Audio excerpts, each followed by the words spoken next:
sound, hoodie season, back around, no more summer bounce, little squeeze out, keep it indoors when we're throwing down, oversized jumper with our underwear out. I'm on the sound, hoodie season, back around, no more summer bounce, little squeeze out, keep it indoors when we're throwing down, oversized jumper with our underwear out. Like they're bringing anything to the table, bro, I'm not your son, see I'm able, I do my own bits, limited edition and some missing classic shit, I know that you're feeling it. First time, I'm proud of my selfish decisions. Couple people did me dirty, but I'm clean. Ain't even mad proof, karma is a B. We all do bad things, when it comes back, it bites hard. I'm on the sound, hoodie season, back around, no more summer bounce, let you squeeze out, keep that indoors when we're throwing down, oversized jumper with our underwear out. I'm on the sound, hoodie season, back around, no more summer bounce, let you squeeze out, keep that indoors when we're throwing down, oversized jumper with our underwear out. That heat's coming from my thighs, I'd fire to my words, we're the worst every time, yeah, that we roll. So you know how it goes, I'm my favorite secrets, he likes to keep close. And if you don't, then you don't. You soon will or you won't, if you know, then you know. And if you don't, then you don't.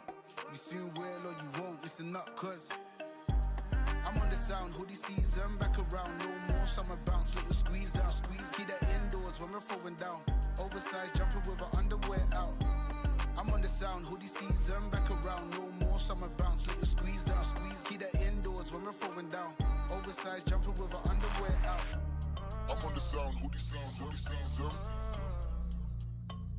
keep that indoors when we're throwing down. I'm on the sound, hoodie season, keep that indoors when we're throwing down. I'm on the sound, hoodie season, back around, no more summer bounce, little squeeze out, keep that indoors when we're throwing down, oversized jumper with our underwear out. I'm on the sound, hoodie season, back around, no more summer bounce, little squeeze out, keep that indoors when we're throwing down, oversized jumper with our underwear out.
Yeah, big time, number 9. Diamonds in my teeth, I got a lot of shine. Running up the number, that's a lot of crime. Try to take it from me, must be out your mind. Big time, lot of sun. Smoky in the air, that's a lot of pine. Pockets running over with the dollar sign. Try to take it from me. Yeah. Big time, big time, big time. Big time.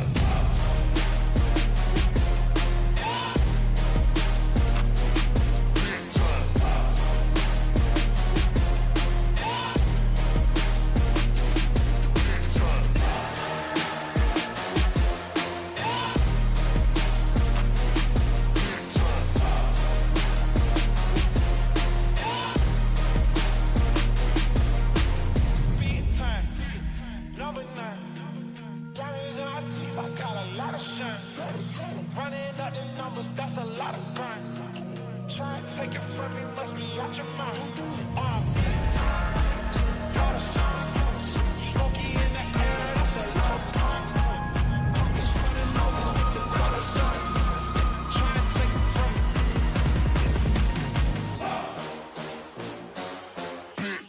time. Big time, number 9. Diamonds in my teeth, I got a lot of shine. Running up the numbers, that's a lot of grind. Try to take it from me, must be out your mind. I'm big time, lot of shine. Smoky in the air, that's a lot of pine. Pockets running over with the dollar sign. Try to take it from me, from me, from me, from me. Big time. Number 9. Diamonds in my teeth, I got a lot of shine. Running up the numbers, that's a lot of grind. Try and take it from me, must be out your mind. Big time. Lot of shine. Smoky in the air, that's a lot of pride. Pockets running over with the dollar sign. Try and take it from me. Take it from me.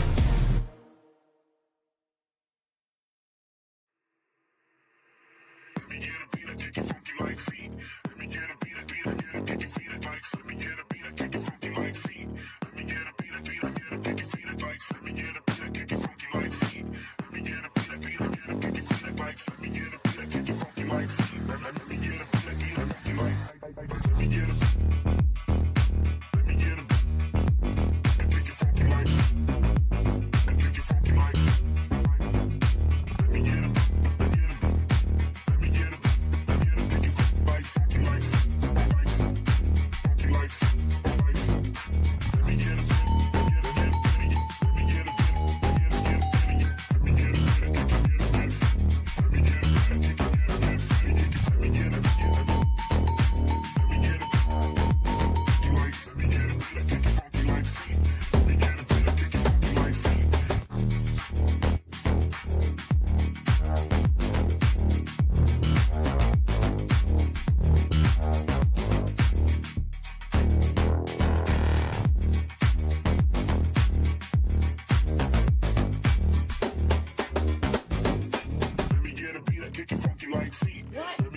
Let me get a beat, I kick it funky like. Let me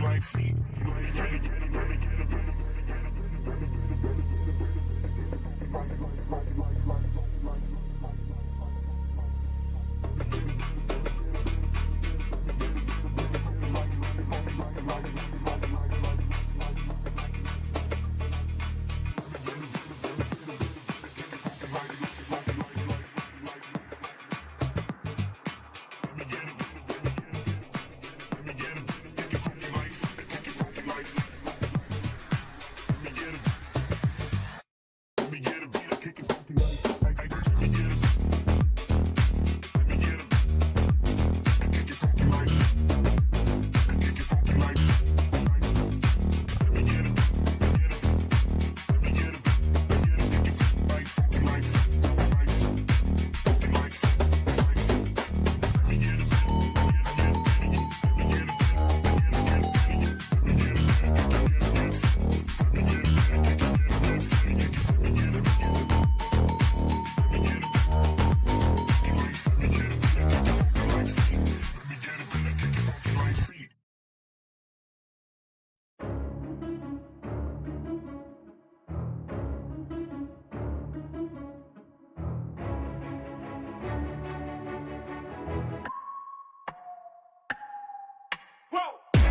who knew I would make it this far. They hated, they never believed me.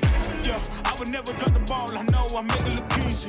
Yeah, Mayweather with the defense. I don't care what a critic gotta say. I got them picking up the pieces. That to me, you really playing with your life. I'm about to come and run it all back. I'm the new era, about to snap back. You ain't fitting for it, cause you all cap like. Hold up, I shoot my shot, wait, hold up. I'm really about to run this go up. You know it's all net when it go up. Ain't got no other plans, you don't need to understand, ayy. We on overtime, you don't need to understand, ayy. You just show them how to do it when you don't know what to say. Tell me how you plan to win if you plan to play the same. Moving fast, already gone, yeah, but you bringing me back.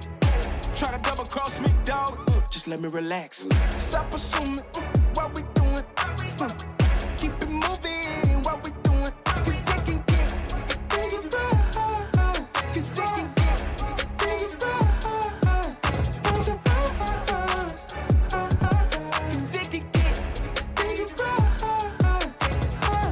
Ay, please don't play no games with me, I promise I'm too much. Ay, I can never let up even if you had enough. Ay, this ain't for the faint of heart, we always playing rough. I had enough, it ain't luck. I needed a vision, I needed ambition, I needed a mission to beat in submission with no intermission. I see the collision, the crash in the distance ain't coming off track, no. Now when they ask what's the motive, don't talk like the show 'em. They all about to see what I mean in the moment. I gotta keep going, I'm shaking the dice and I'm keeping it rolling. They already know. Ain't got no other plans, you don't need to understand. Ay, we on overtime, you don't need to understand. Ay, you just show them how to do it when you don't know what to say. Tell me how you plan to win if you plan to play it. Moving fast, already gone, yeah, but you bringing me back. Try to double cross me, dog, just let me relax. Stop assuming what we doing. Keep it moving, what we doing. Cause it can get dangerous. Cause it can get dangerous. Cause it can get dangerous.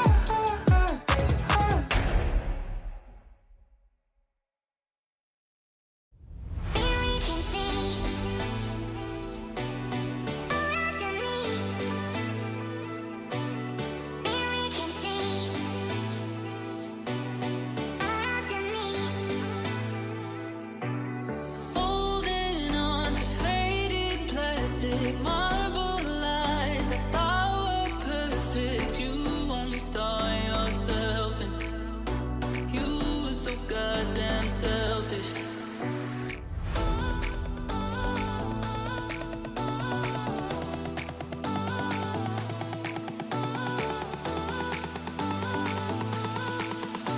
You were so goddamn selfish.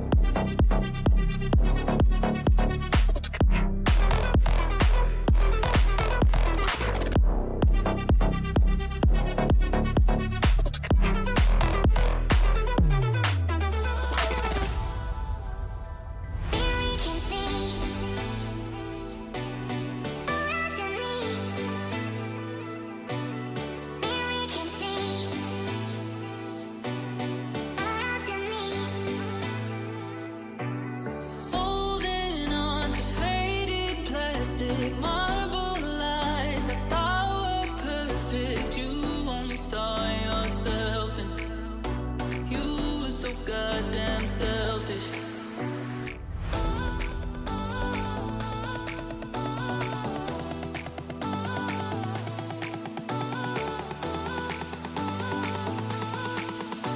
You were so goddamn selfish.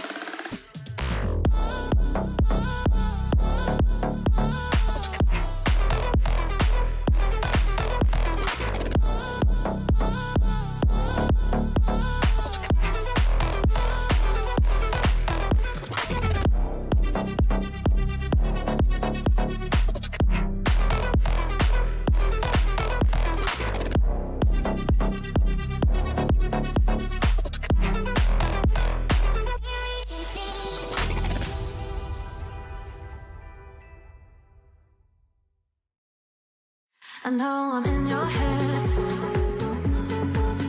I know I'm in your head.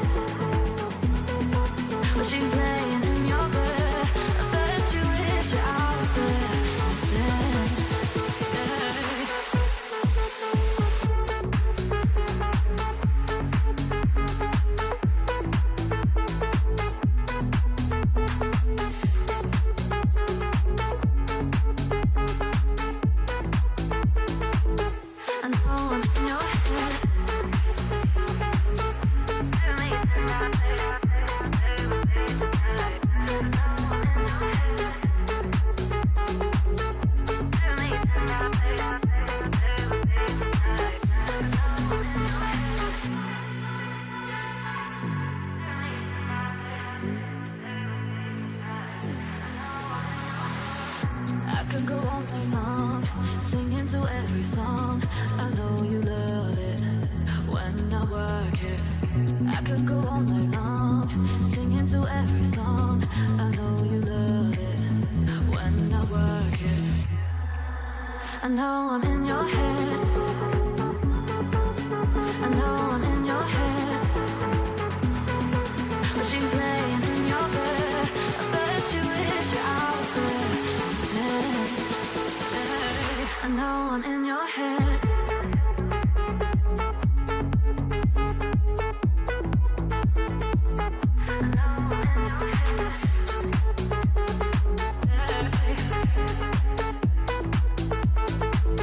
I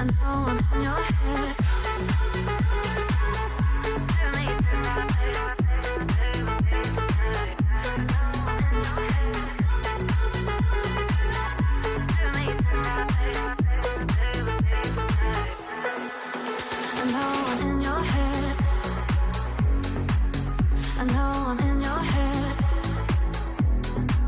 She's laying in your bed. I bet you wish I was there instead.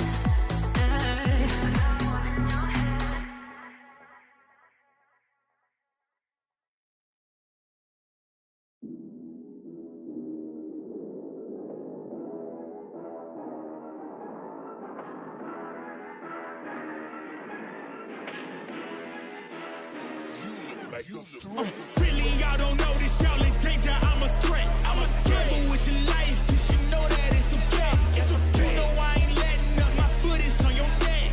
Take my word for it, it's a promise and a threat.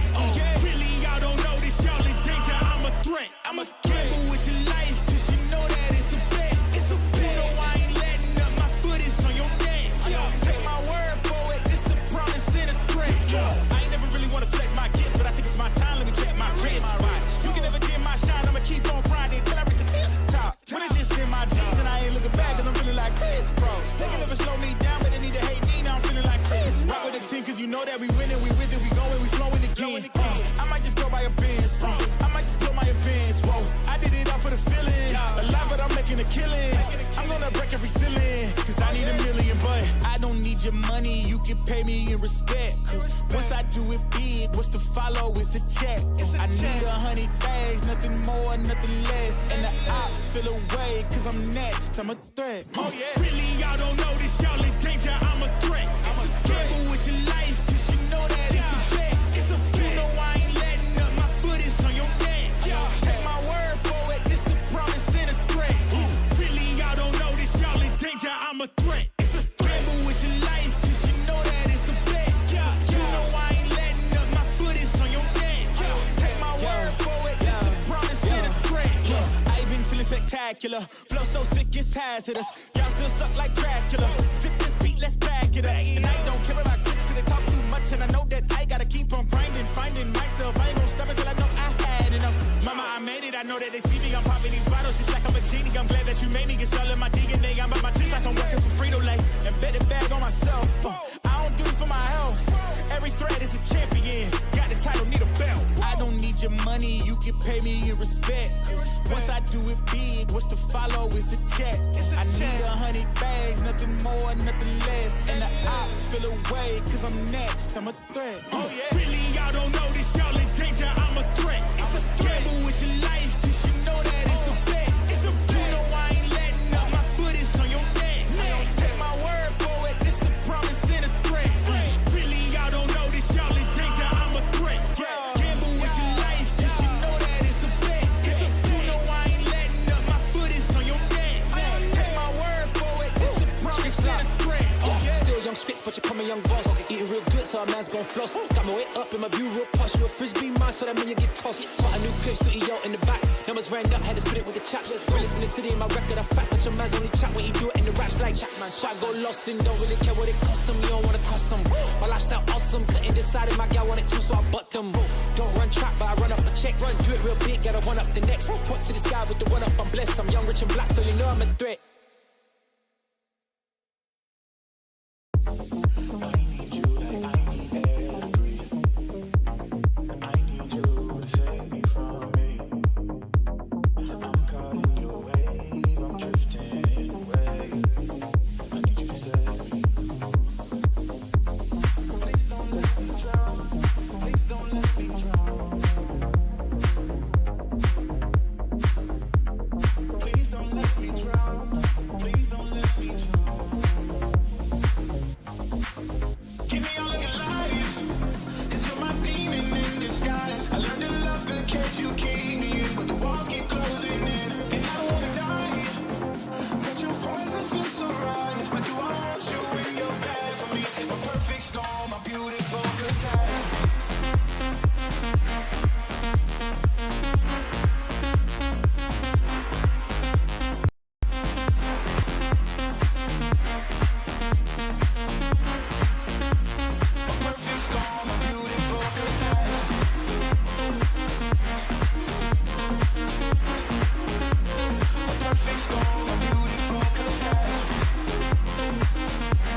cannot fit in the boxes.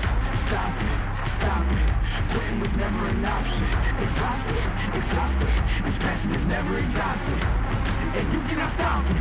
Nah, you cannot stop it. I had to switch up the flow, show you the way that it go. God is good, but his life is hard. But it gets better when you grind smart. I'm just really trying to leave a mark. We tired of being who they say we are. That's the baton, we gon' take it far. Always be real, we don't fake it all. Tired of 9 to 5, just make enough to survive. Only living on the weekends. You really thinking that's why I'm alive? Busting out the scenes, time to live my dreams, do the things deep inside of me. This life it continues with fighting me, but I don't have quitting inside of me. I will not jump in these boxes they throwing me. Talking to God and there's so much he's showing me, shaping me, growing me, taking me sowing seeds. A growing tree, y'all get a load of me. Yeah, don't let them slow on me. I get the bag like a grocery. I'm on my grind like I'm supposed to be, and I do not care if you notice me. Boxes, boxes. I cannot fit in the boxes. Stop it, stop it. Quitting was never an option. Exhausted, exhausted. This passion is never exhausted. And you cannot stop it. Nah, you cannot stop it. This isn't a robbery. Hands in the sky if you got a dream. Learn nothing was blocking me. I was the problem, the only one stopping me. I didn't like it, I had to refocus. Now I'm devoted, I know where I'm going. Controlling emotions, I'm owning the moment. In order to get it, see, you gotta want it. This type of flow make a living break. Confessions over these 808. Don't sleep on the key, better stay away. I mean, for heaven's sake, I'ma be the best. Came from the endless, I ain't with the games, bitch, you with the chest. Be beating on my chest, trying to get my rest. Watch me while I flex. Every win is a blessing, and every L is a lesson. So when I run into rejection, I know it's only redirection. I see the blessings right beside me. The chances of quitting are likely. I do it like I'm in my Nikes. Don't make excuses, they never excite me. Boxes, boxes. I cannot fit in the boxes. Stop it, stop it. Quitting was never an option. Exhausted, exhausted. This passion is never exhausted. And you cannot stop it. Nah, you cannot stop it.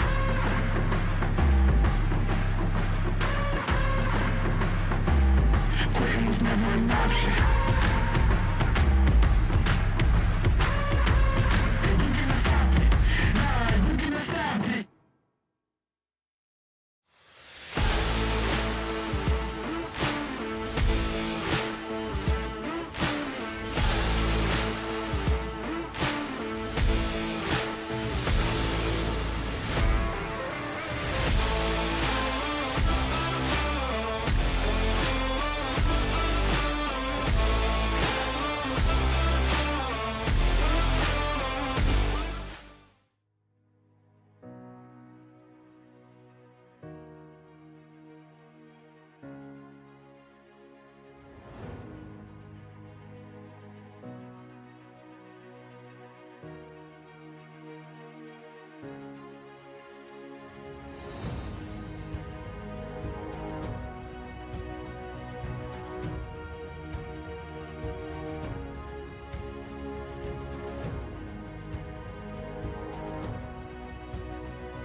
Hey everyone, and welcome to PUBG EU Scrims, lastminute.com. Few bits and pieces, but I can announce I'm wonderfully joined by TW Man. How have you been, kind sir?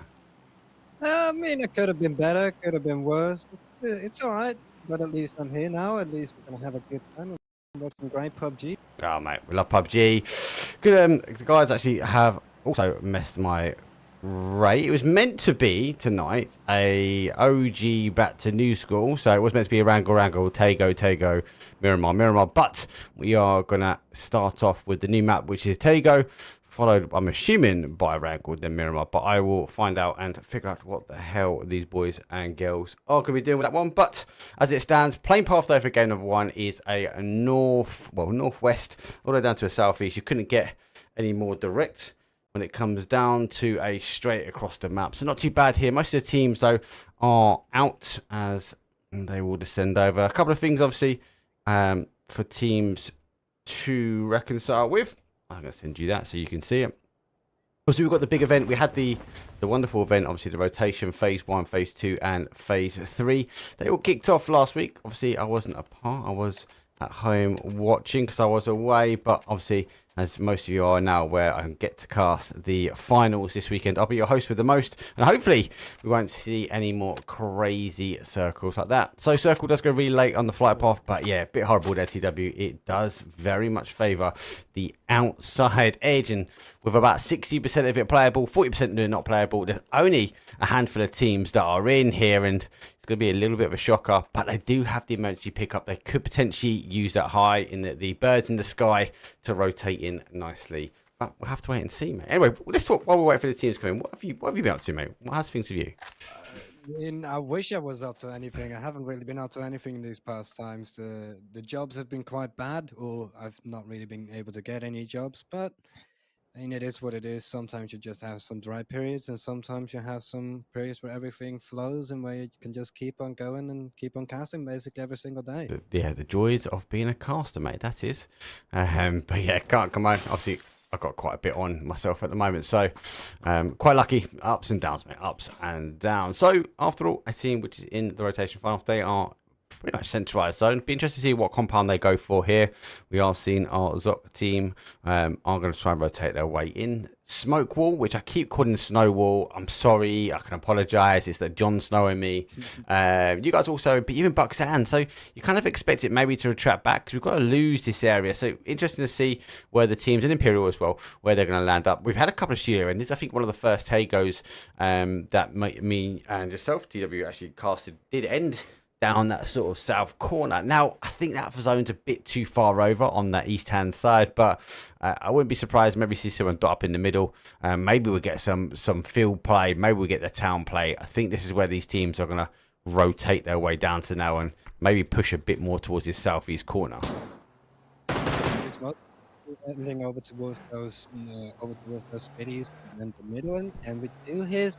He's then already trying to back out, seeing the danger that has loomed upon them as he does run into aim, but just a couple warning shots will already make him go away, or will already deter him from really taking that space. Yeah, nice early rotation from the team. Obviously, old school tricks though. They still work, popping those shots and deterring the teams around. We are now starting to see multiple teams now making the play in. So smoke ball the same, a harder rotation area as you will cross the field. Tend to find the cars don't like this, and they will.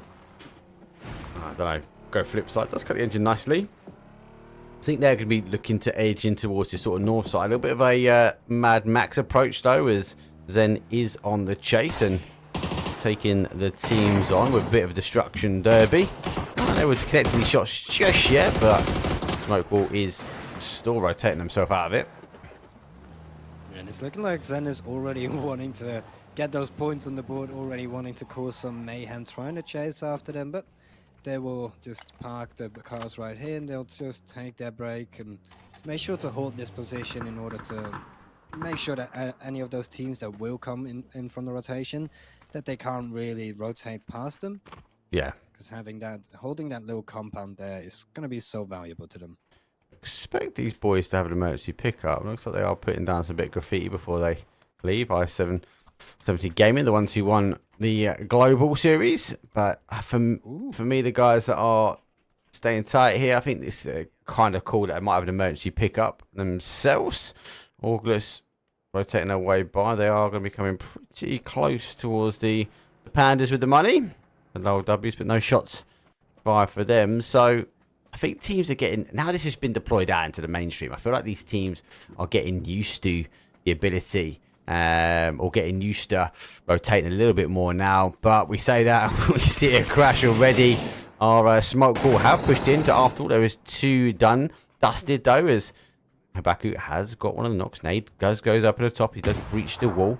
He's down for a 2, but they are split. Has to try and defend as best he can. Nade does come back and causes some damage. Little peeky boos coming in from the smoke walls themselves and causing some ankles. Feel like he thinks he's safe, but there is a player on the inside. Good flash down to a 1. A nade here will be critical. There you go. There goes that nade. Outstanding nade. And do find Arsenal a very strong team at the moment, potentially on the back foot, on the back burners, as might have to just pop the smoke and get in the car and try and roll, but Smoke will want nothing to do with it. Nah, definitely can't do it. Smoke Wall first to eliminate, as they do take out our After All team, and they're able to get that Heroes res back on. So nice play from them. Bit of a defense, bit of a round the robin, but After All clearly dropping the ball. And actually, one thing I will say, obviously, with the rotation coming up, I've been chatting to teams that are in the finals, ones that are qualified, and I've been talking to them about certain things, and there are a couple of teams that have come back and said they're not quite comfortable with Taker yet. They like the map, they like how it feels and how it plays, but as a dialed in muscle memory type of map, they're not quite there yet. So maybe After All being one of those teams. Yeah, it will just take time. It's like that with every single esport, with every single game. It just takes time to get used to new maps and really figure out rotations, figure out how to play to perfection. And of course, the map is still quite new. It would just be a matter of time before teams really start to get used to it. But here we do see Neeks trying to spot out a couple of players with that SLI. He does spot one team, but BBL is just way too far away from him being able to catch those shots and take a couple of them down. Yeah. Should be able to get out of there quite safely. BBL, nice rotation for them. Early rotation, obviously they do jump early.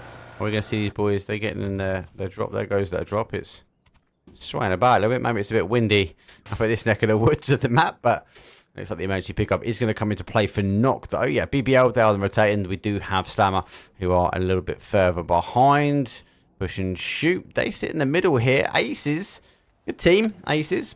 Bragging, been lagging, obviously, and Seifu, very, very strong players, individuals. Quite surprised they didn't get themselves through to the finals of the rotation, but I'm taking a couple of shots here. Push and shoot, a team that is in there.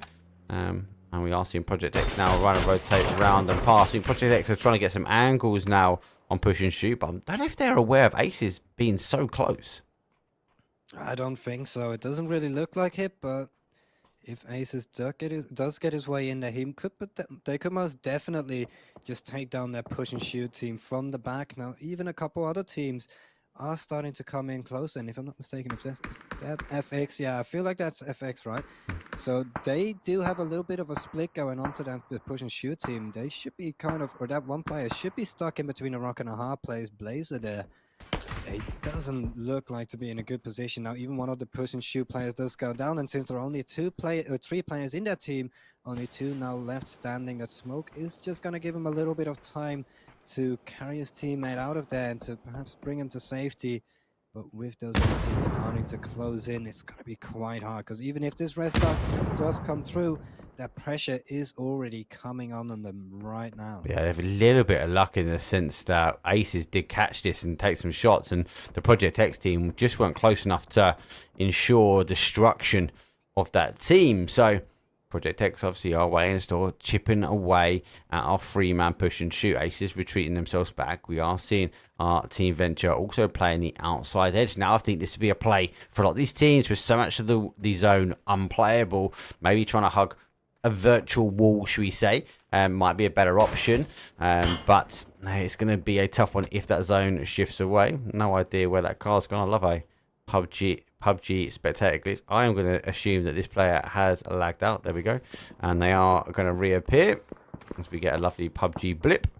I reckon, yeah, they are going to be slightly split up here, so they are at the 4 there. So PUBG eventually catching itself up. We're tuning in with this top side. Zone has shifted down, has gone south. We still have a large amount of this zone unplayable here, TW. So I expect a bigger migration from these teams. Aces taking some shots as Venture are pushing them down by the water. Aces, though, able to get away. They are going to send themselves back down towards that zone. And here comes that fight again between Project X and Push to Shoot.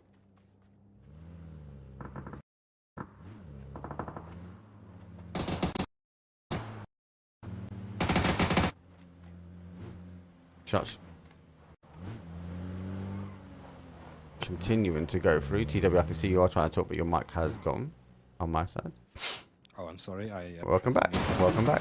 I always forget about that button on my microphone. Oh, mate, I'm always just saying, it's about to move to a full Go XLR, mate. You can't break it. Yeah, but I just forget about stuff. I wanted to plug in my second monitor, so I quickly just muted my microphone so that you couldn't hear me moving up and stuff. And the very moment I came back, I completely forgot to turn on the microphone. I'm a little bit forgetful from time to time. It's all right. It's game number 1, phase number 2. So we've still got loads of time, loads of games for us to mute our mics multiple times over. It looks like we had a little slight here on the fight on the outside. It's not a bad compound. I feel like these teams might recall back this way, or the zone might come back this way. But it's got to be up to Zen or A&O team to try and clear this fight as quickly as possible. As we do have a lot of teams, though, on the outside store looking to come in. But phase 2, it's not going to hurt too much. They could maybe lurk just on the outside for a little bit longer and just try and hold out as best they can. Exactly. And with the zone just being this small and only having a 60% play area, it's just going to be so hard for a lot of these teams to survive into the latter stages of the game. Already another couple going down and push to shoot. They're down to 1 player. I feel like they might be able to run up on these 2 BBL players, 2 of them knocked down, and if that 1 player push to shoot player, if Blazer can get himself in there, he might be able to take away those kills for free, basically. I think Blazer is looking for this. I think he knows they're both hunted down. He's going to come his way around AOW. They've gone down, knock taking them out, so he missed a fight here. To receive Blazer, stay with Blazer, see if he can find the knocks here. BBL obviously have rotated themselves through, and they haven't recalled back, but they are quite far back on this side. Blazer just needs to get over to the next ridge, but hasn't quite done it yet. He is tinkering with the idea. He's just trying to play it safe. Yeah. I mean, there could always be a third and a 4th player there. Now he spotted them out, takes them down quite quickly. And those are a couple of points on the board for push and shoot. Or Zen taking down, or actually, Zen is going to be taken down by A&O. So already that fine ending. Now moving over towards 976. Couple shots being heard, a couple players already being down on that team. They're left on 2 man standing as Ace will take those big players down, but Revenge is being taken. Abdi from a long range is going to be able to take down 1 player. BB in the meantime has been eliminated as well. That's a full team gone. Here we are over on Safo. The last player of Ace is standing. Yes, this is exactly what I meant with the zone just being like so small. We do see a lot of those teams getting down, getting out for the count really early on into the game. Yeah, it's a very tough one here. Obviously, push and shoot there. That fight, though, between Project X, they lost a couple. They were able to pick up 2 kills. The Blazers put 2 on the board. We've got still 13 teams here, 41 players left alive. And we need to get ourselves down towards these top 8s before. See, people already in chat calling out the ending, Ho-Hang ending. Yep, 100%. I think you're right. Obviously, you'll be 10 minutes behind us. But yeah, it's the only place really could have gone with that zone. Maybe a studio, but it would have been a studio at a huge, like, grass. A lot of teams now sending themselves in. Imperials, though, they've gone for a 2-2 split here, TW. So they don't want to roll all their dice into one basket into the town, because it still has the capability of retracting back down towards his southeast corner. I think with the individual on the outside, though, it might be a play, but safely, though, having to roll through does get some shots, but we do see our smoke wall, not snowball, see what I'm doing there. They are able to get the confirmed. A safe through for Aces. He does go out, and they are also yet holding another 2-2 split, but they might be collapsing this now. Yeah, I think they should be able to collapse themselves over there. Now they're making their way over in those cars. As we do see a lot of those teams, they are starting to make their way in towards the zone, and especially this north side of the zone, it's being contested heavily, just like Hanex is being contested. That entire SLR team is moving up on him. He hears the footsteps. There's the first one. Trigger discipline. He's wait for it just an extra couple seconds just to get a little bit more info. Oh! Really close. Able to hit the head of Hanex on the That's the third. Only 1 player left, and Hanex just a 1-man army. SLR just left to 1 player, and so to Abby. If she's be able to get that long range, no, there we go. Hanex does fall down. SLR or Rolf should be able to get those players up on his feet. Now Abdi is starting to close down gap. Smoke comes. It's a blue zone. It's a blue zone. It's a blue zone. This is gonna be perfect. Oh, it's a blue zone. That's gonna pop. How far does it pop? Is the big question. Is it blue zone? Oh, it's not. It is a blue zone. It is a blue zone. It is going. Oh, he's just gone the other way. He's able to get 1 up now as 976 Esports chasing her way in. Nade comes out. Flash though goes in. Does get the flash successfully. Nearly going to go try to confirm. Swings his way around, but it's too much. Wow, one-man army. But if they had that second player closer, it could have been a different ending for that team. Exactly. Hanex's work just goes to no avail. We do see Project X trying to shoot a couple shots towards those rotating players, towards those rotating teams, and seeming like an absolute mess there on towards the top right area of this player's area. As push to and shoot is going to be taken down. We do see Xerpe taking a couple shots, but he'll be safe behind the hill right now. Should be able to heal himself back up. Let's come back to this top side. So, it could go either way. I don't want to see a city ending. I just don't like it. It's just madness. It's hard to cast. It's hard to focus. Let them observing and talking. You guys stay there. You're good. Like, let's just have it over here where we can see the rotation happen. Project X, so they got to think about rotating as we speak about that, and they need to get themselves back into the car. Both of them, or all three of them, are safe. So it looks like they will be. All four of them actually are safe. So. They're going to wait on the zone, try and scout a little bit of information out before they make the move. I think if they get a knock here, it might be a knock and push situation. Max says, hell no, he's going through the field. Looks like Project X have their target acquired. If they want to try and hold out this field, there isn't much really they can hold on to. But they're going to have to, if they're going to do it, move pretty quickly. But it's going to have to be a knock and push on that one. Exactly, they need to get the knock, they need to be able to provide off that knock in order to get themselves in closer, because else WP should be able to hold that space quite easily, because especially with SLR being there as well. But WP, or one of the players, has gone down from a completely different team. Paint is starting to get his way in there, as that rest should be coming through any second now.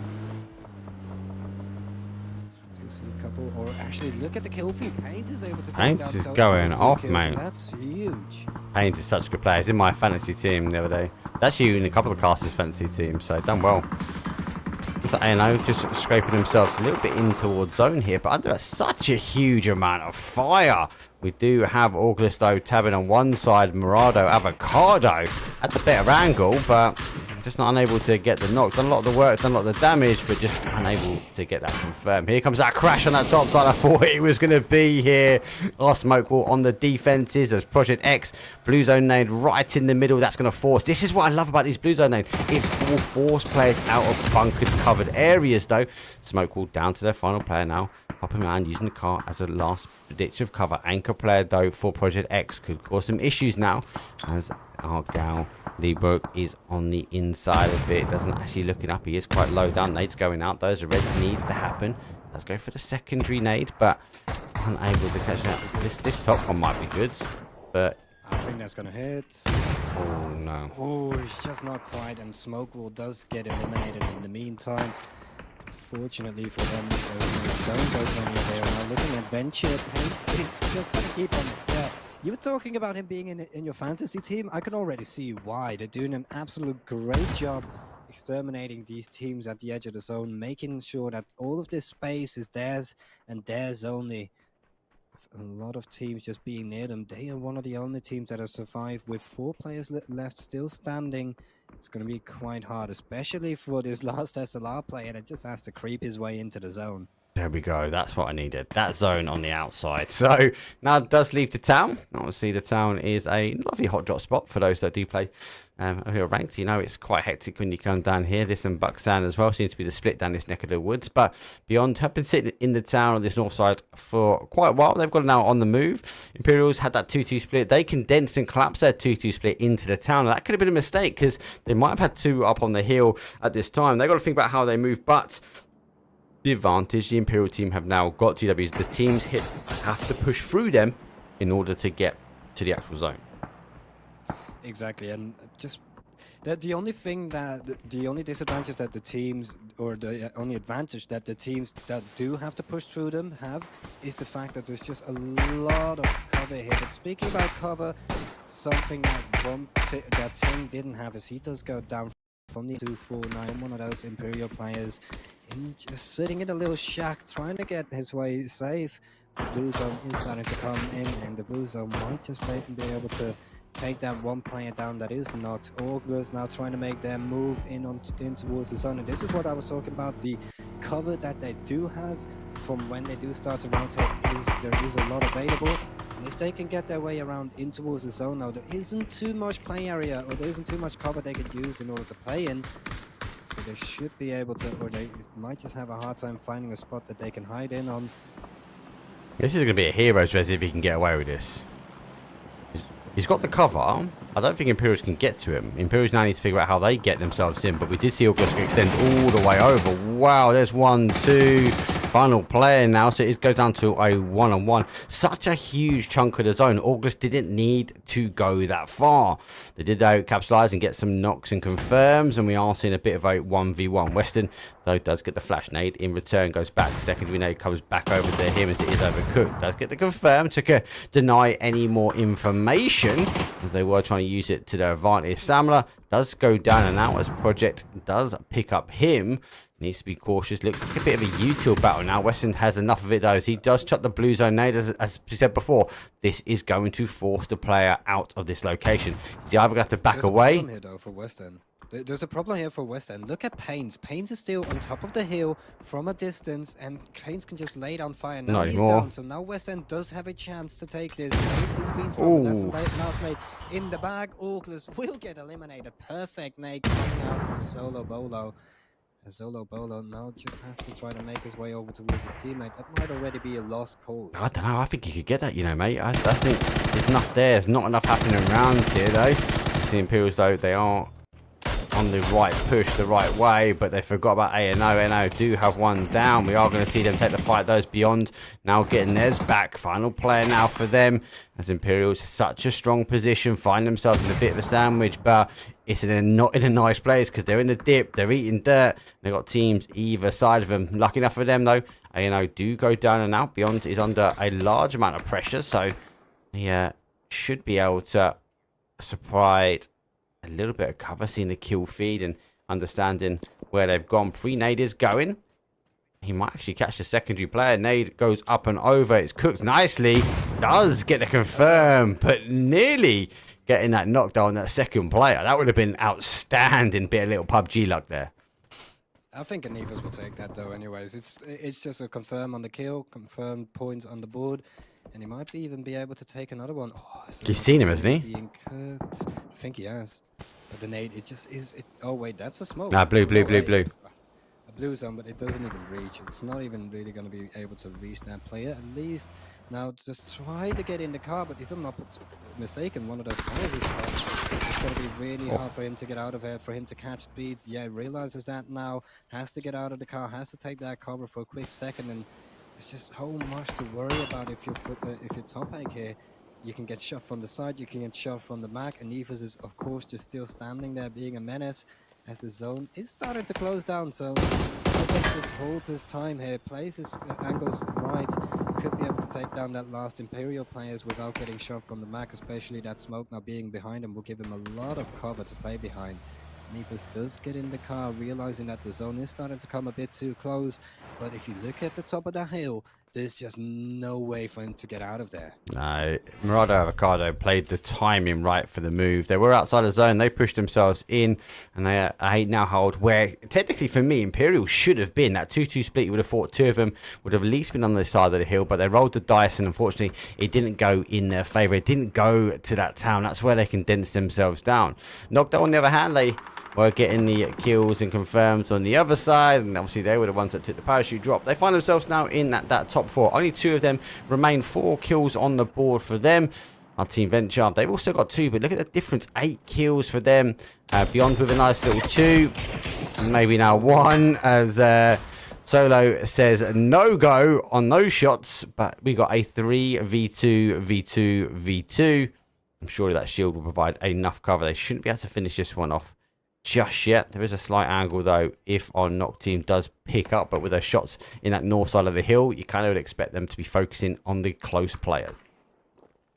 Exactly. Nocturnals can just hold this position down, make sure that they play their safe angles towards the end of the game, because they currently have a huge amount of play area. They can just hide behind the dune, hide behind the hill, because there's no players behind them. There's no one's. There's a couple teams standing in front of them, and those teams that are standing in front of them will have to start pushing into them quite soon.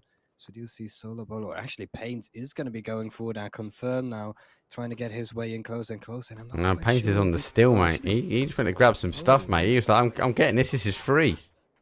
What did he Yeah, get? it's just free for the taking. He took the vest and the lid, didn't take the gun.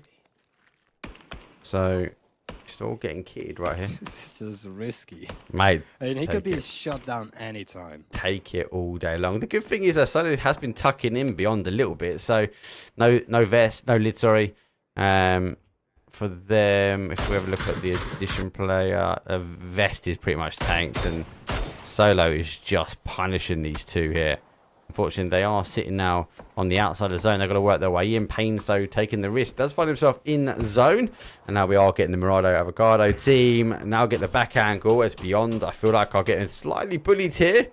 And they are going to work their way down. I feel like this could be Murado versus our team Venture. But we have to wait and see if Small Talk does pick up. He is taking some shots now at Pains, as we do see Solo move the vehicle closer. Why are they leaving there? What is in there? Bolty, that's why. AWM could be dangerous. There is another one. There it goes beyond. Did they take the other one? Oh, P90. Oh my god. If you picked up that, if Pains was with that P90 at the end, disgusting behaviour. Knocked out. The only problem is that P9 is just way too out in the open. It's just not safe to take. Famous right in the grasping hands here of Small Talk. But he's running 7s on 1. But that Famous, he could swap it out. Depends how much he's got on the 5s. There's enough in the tank, though. There's limited amount of players. That Famous could be dangerous. Murado Avocado, though, it's just double checking to make sure that Team Beyond is gone. And they are beyond out the lobby. As we are in the top 3. Pains working his way back up. It is the better rotation when it comes down to cover. That step forward from where he was before.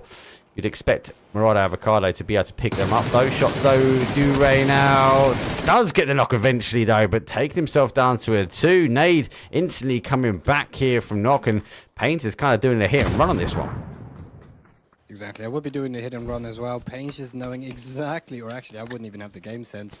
Pains knowing exactly that that nade is going to come through after he gets the knock. Now, in the meantime, he has been taken down from the side. And if he's taking that dirt, Purdy should be able to take this one down. It should be able to finish him up. And there we go. As Venture now down into 2 people. Your blue nade. Such, oh, That's done him. Yeah, that blue nade is going to do a lot of damage. Oh, he's just got the med off in time. Get out of there. He's got the med off in time. He should be good. Awful. Yeah, but he needs to get behind the rock, and now this second blue nade doesn't extend quite far enough. It's looking bad for Nocturnos, and it's looking very good for MIR. Trying to shoot a couple shots, but eBay does get taken down. As Party will have to try to defend his teammates. It's just quite a bit split, so at least they can get those angles over towards the Nocturnos teams and perhaps go for the res. Solo Bolo is the Solo Bolo, just standing between these 2 teams that all have 2, or between these 2 other teams that both have 2 players still left standing. But we've seen how incredibly dangerous Venture have been so far today, and especially with Solo Bolo already on 5 kills, we might just be able to see him clutch this one out, depending on what the zone does towards the end here. Yeah, this type of zone hasn't really favoured the numbers, have they? They had 3 before, they've lost 1.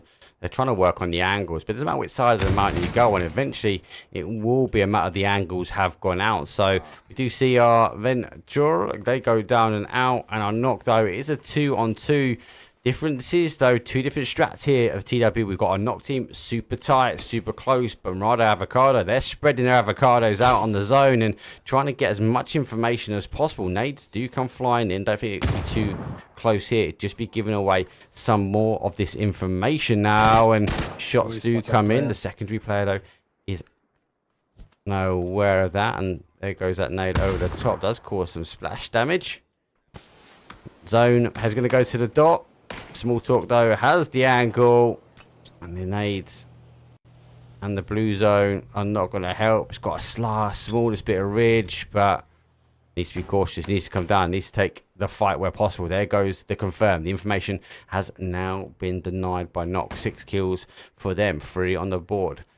sorry, 3 on their 2 MVPs. He should be able to hear small talk now. He's going to wrap himself around. He needs to get this knock. His critical nade there goes right on top of him. He has to keep running forward, but the nade should cause some damage. It doesn't. Gets some shots though. Secondary though comes through. Pre-shots go through, but Morado Avocado, they're having some dinner tonight, mate, and it's the first game for them. 16-point game.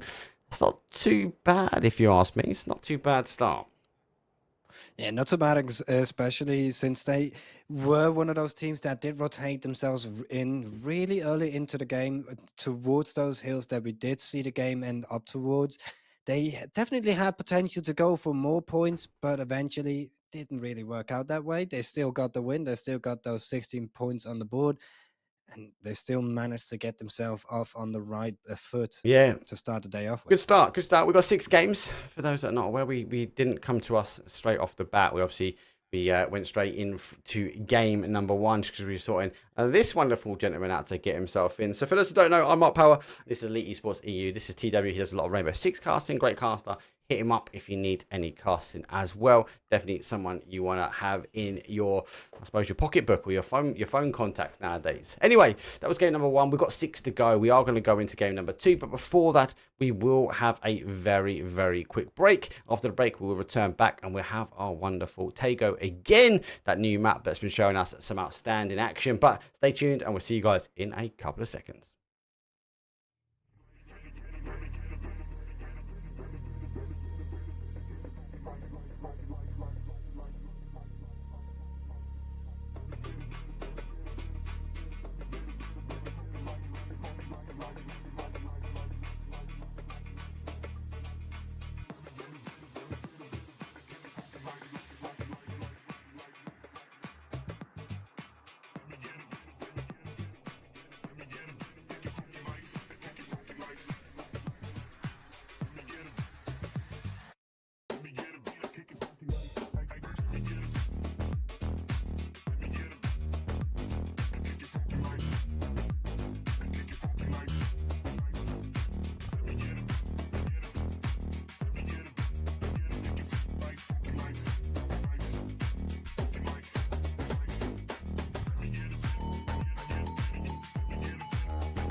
Who knew I would make it this far? They hated, they never believed me. Yeah, I would never drop the ball. I know I make it look easy.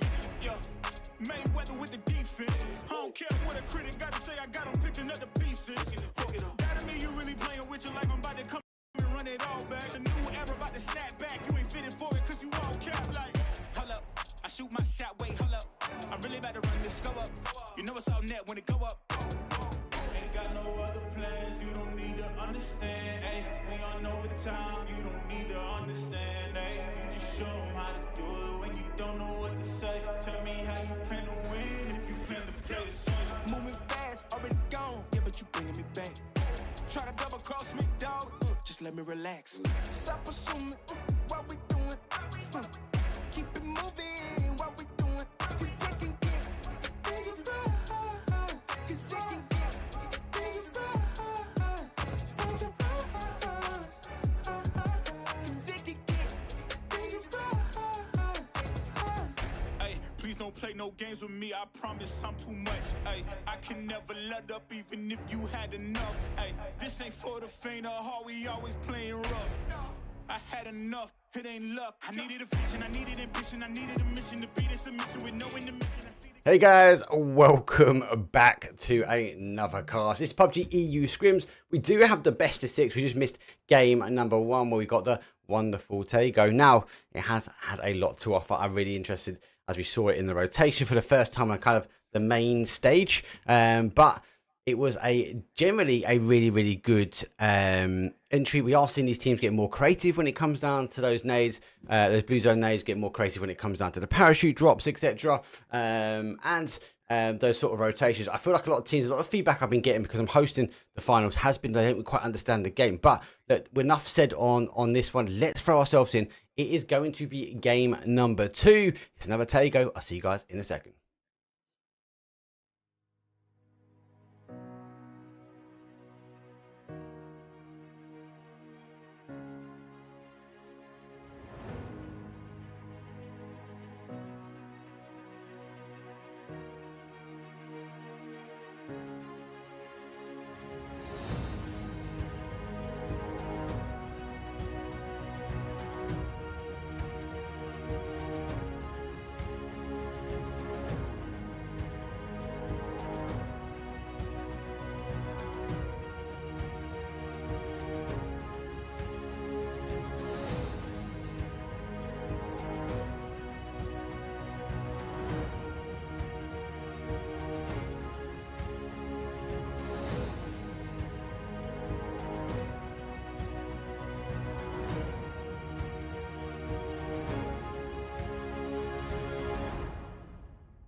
There we go, plane path numeral 2, and it is coming in from a east all the way across the west. A little bit of a different one, TW this one, but there is still a lot of area that these teams can capture.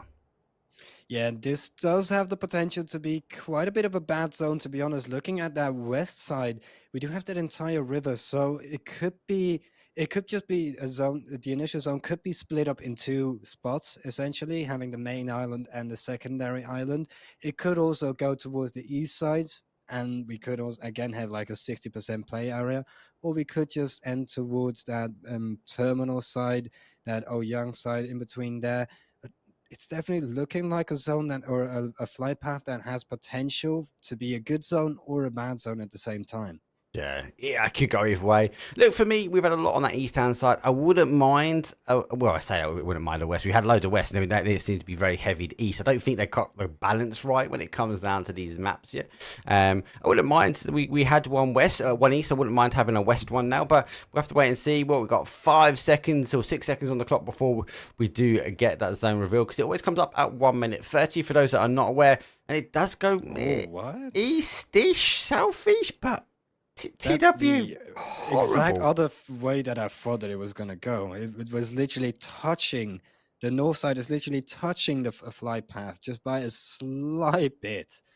This is a weird one, but again, like about 60% play area, or just a little bit more, like 70 parts. Maybe even a 50-50, because we've got this little bump here, but we've got a little bit of playable. But you wouldn't, as a team, as an IGL, one of the guys and girls making the decision, you wouldn't expect it to come back here. So, like, if you used to take it off, you maybe won't even be looking at studio. You're thinking maybe across here to play. You've got a big hill situated in the middle, but this wonderful little construction site. We've seen it end around there a few times as well.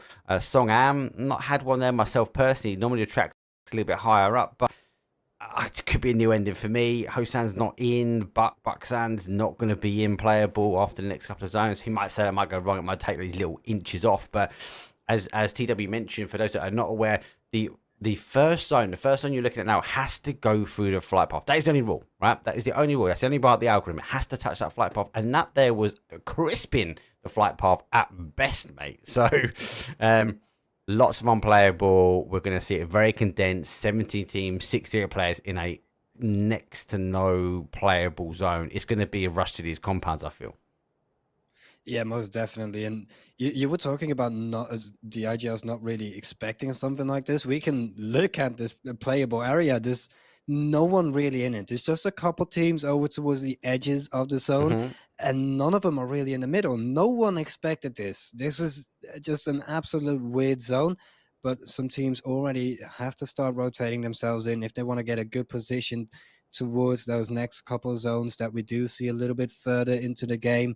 And if they really want to get themselves in a comfortable position, they need to start rotating right now. Yeah, this is the time. I'd even disagree in the sense they should have been rotating 30 seconds ago because it is such a bad zone. But yeah, these teams need to start attracting themselves in. Interesting though, we are seeing our After All team, they're rotating quite wide. So this is quite normal for them, especially around the Miramars. Might be a telltale sign. This is what they're going to have to try and do when it comes down towards our Tego style map. Maybe they're going to play a little bit passive on the outside, wait for the zone to make maybe a little bit of a commitment before moving. The rest of the teams are trickling themselves over, so no real roadblocks, especially around the bridges. And I love this bridge here over on that north to north west side of the zone. I can kind of again see a trickle effect. The only difference is our Knock team, who weren't up really late when they went to Wolsong, they find themselves going to prison. They get a little bit of a break. They don't have to go too far in. They're not going to take a huge emergency drop. Maybe in between the school and obviously this compound that sits in the middle here, that could be a good play as well. Just maybe looks like they're taking a more passive approach here and going round. But not some team not taking a passive approach is the ones taking the drops as they are about to land down, and they are coming down pretty quick or right on top of them. Be interesting to see what is going to be in the box. Here's a Famous, so that should be definitely picked up here by the team, and not a bad way to start game number 2. Most definitely not. This is just perfect for that team, just able to take those supply drops. There's no teams that are really into it who don't just quite get us. All of the teams are starting to make their way in. Zen is one of them in those cars, trying to make their way in a little bit deeper towards Song'an, as they are going to start to run into a couple teams just about now. We do see all of the flock, all of the sheep trying to get in there, as the wolf, the zone essentially, is going to start luring them in towards the middle of the zone. And then a bit split up, and this could be very dangerous if you're Primal here. Especially considering that SW is so close to them, just one compound away, as that car could be heard from that distance, if I'm not mistaken. Yeah, they would have picked them up. It looks like they're going for a 2-2 split. I wouldn't be surprised. And no, there isn't. I know it's against the bad zone, right? But I would be surprised to see more and more teams try and take a 2-2 split, just because they don't know where these zones are going to go. So I think they're trying to roll the bets. And yes, having 2 in a compound, you could potentially get crashed up, but also having a 2 in a compound that is in zones better than having 4 outside the zone sometimes. So we'll have to wait and see how it goes. Imperials, so they're rotating right in line with our game number 1 winners. Now, the information for me should be coming in to maybe make a roadblock ahead. There was a choke point. I think they've missed it slightly, but it could have been causing some damage between our game number 1 winners there. Exactly. This is actually going to be really hard for our game number 1 winners, trying to get in there, as Imperial is starting to hold the zone now. The first couple shots of this game are starting to come through, and we're already 6 minutes in. It's taken quite a while, but Project X is one of the first teams to find that contact, as they are holding the edge of Song'an. They can see a lot of those teams starting to rotate in, and Nocturnal is one of them, as Moesi is trying to get their car across. Currently have a little bit of a split, but they should be meeting up pretty soon, trying to get that positional advantage. There we go. That's the first knock on the board, and it's immediately from the game number 1 winners, taking down that first A&O play and immediately getting the finish on towards them. One of their players does go down, and that nade is just gonna be saved from the wall. Just a wall in between that nade and the damage really landing on top of him. SNO is trying to get those shots, trying to peek, but immediately gets taken down. Lucy is just an absolute demon with those shots, doesn't miss a single heartbeat, but look at this, he just inches away from each other. Pete does come out, and oh no, he doesn't hit the footsteps, as A&O Obsessed does find another kill, and starting to look a bit troublesome for Miranda here. Oh, Marauder Avocado going down at the moment here. I don't know, disgusting shots. Lucy Demon on the outside, tucking people in, mate, like it's bedtime. Down to a 2, lucky they got the res in, as that nade was sucked up by the wall. Nades do go back, and they are focusing. Looks like our Marauder Avocado team are getting the wheels in motion slightly, but they are down to their final player now. Small Talk having to recall back, using the bit of smoke they can do. Flash kicked and ready going through. Won't have any effect, but they got the information. situation. Now they know exactly where he is. Does turn back the wrong way, unfortunately. Does pick up, but eventually good shots over, but not enough really to do the damage on the wall. And A&O, they're able to get one of the reses in. It was down to a 2v1, but Ronaldo Avocado, first place, game number 1, 17th place, game number 2. Yeah, that really must suck. You got the most amount of points in the first game, and in this second game, you're just gonna have to concede with that 1 point that they got off the knock. And this is actually really interesting. We're seeing a lot of those teams starting to rotate towards the south side of the zone, as that's where they're guessing that this next zone is most likely going to be end up, and it's most likely the safest position or the safest bet to go for. But as well, for those teams that go a little bit too far south, it could be a huge problem if the zone does go a bit more north to start rotating for them to whenever they have to start rotating through. It's going to be really hard to get past those teams that have positioned themselves a bit more northern. I have to recall back, but yeah, this is the safer play round here. Obviously, both these teams looking for the one compound. They do get a knock though. It's Michael, our Team GB champion. Does get one down and save, but now with the adjacent players, both Nook and BBL, just kind of agreeing just to tab each other. They should be making an agreement to take on the compound, but again, I've seen it end here quite a lot, so good position. I have to wait and see where it goes. It has the capabilities. I'm hoping it has the capabilities to go a little bit further away as the zone is about to touch. All our teams are now in, but we have only lost one. Zone's going to shift, and it comes... Whoa! 50-50 now? Maybe it's even less. Maybe it's 60% in favor of unplayable. I think so. It should most definitely be. And the guesses that those teams have made to going towards that south side, because that south side is a huge advantage. You don't have to worry about your back because it's an unplayable zone, especially for a team like BBL here, especially for a team like... I'm sorry. Especially for a team like BBL, they don't have to worry about their backs. They know that the zone is falling towards the south side, so they don't have to worry about it. Let's look at this fight that is taking place. Ace does get taken down, and oh no, the car tire stolen. Not taken down, and from the side the kill gets stolen, and it's just an absolute bloodbath here in the middle of the zone. So Ace is losing some numbers, but I think they should have committed all their players here. Surely it's going to come back over this neck of the woods again. Shots though coming in. Push Shoot though have their compound 4 strong for them, beyond trying to thread the needle in between them and 976 Esports. They should be able to get through as the shots coming through adjacent on the other side, as our Imperials taking some shots, but they will be heading to compounds that are already taken, as these teams who are early on the rotation, this is the reward they now have, as they have the hard cover. But the question is now, can they hold the hard cover so much more with Tago? We see a lot more of a knock and push situation. The shots do come through, and beyond find a little crevice to now hide into, but I don't think they're going to be happy with this one. I feel like they think the zone is going to play away from it, but we could be wrong. You just have to concede your losses there, to be honest. The zone could be pulling away from you, the zone could be pulling towards you. It's just going to be a guessing battle from that moment, because if they don't make a decision anytime soon, they will all get taken down one by one. Here we do see a team trying to go towards, or taking those parachutes in towards the zone. A couple of them already down.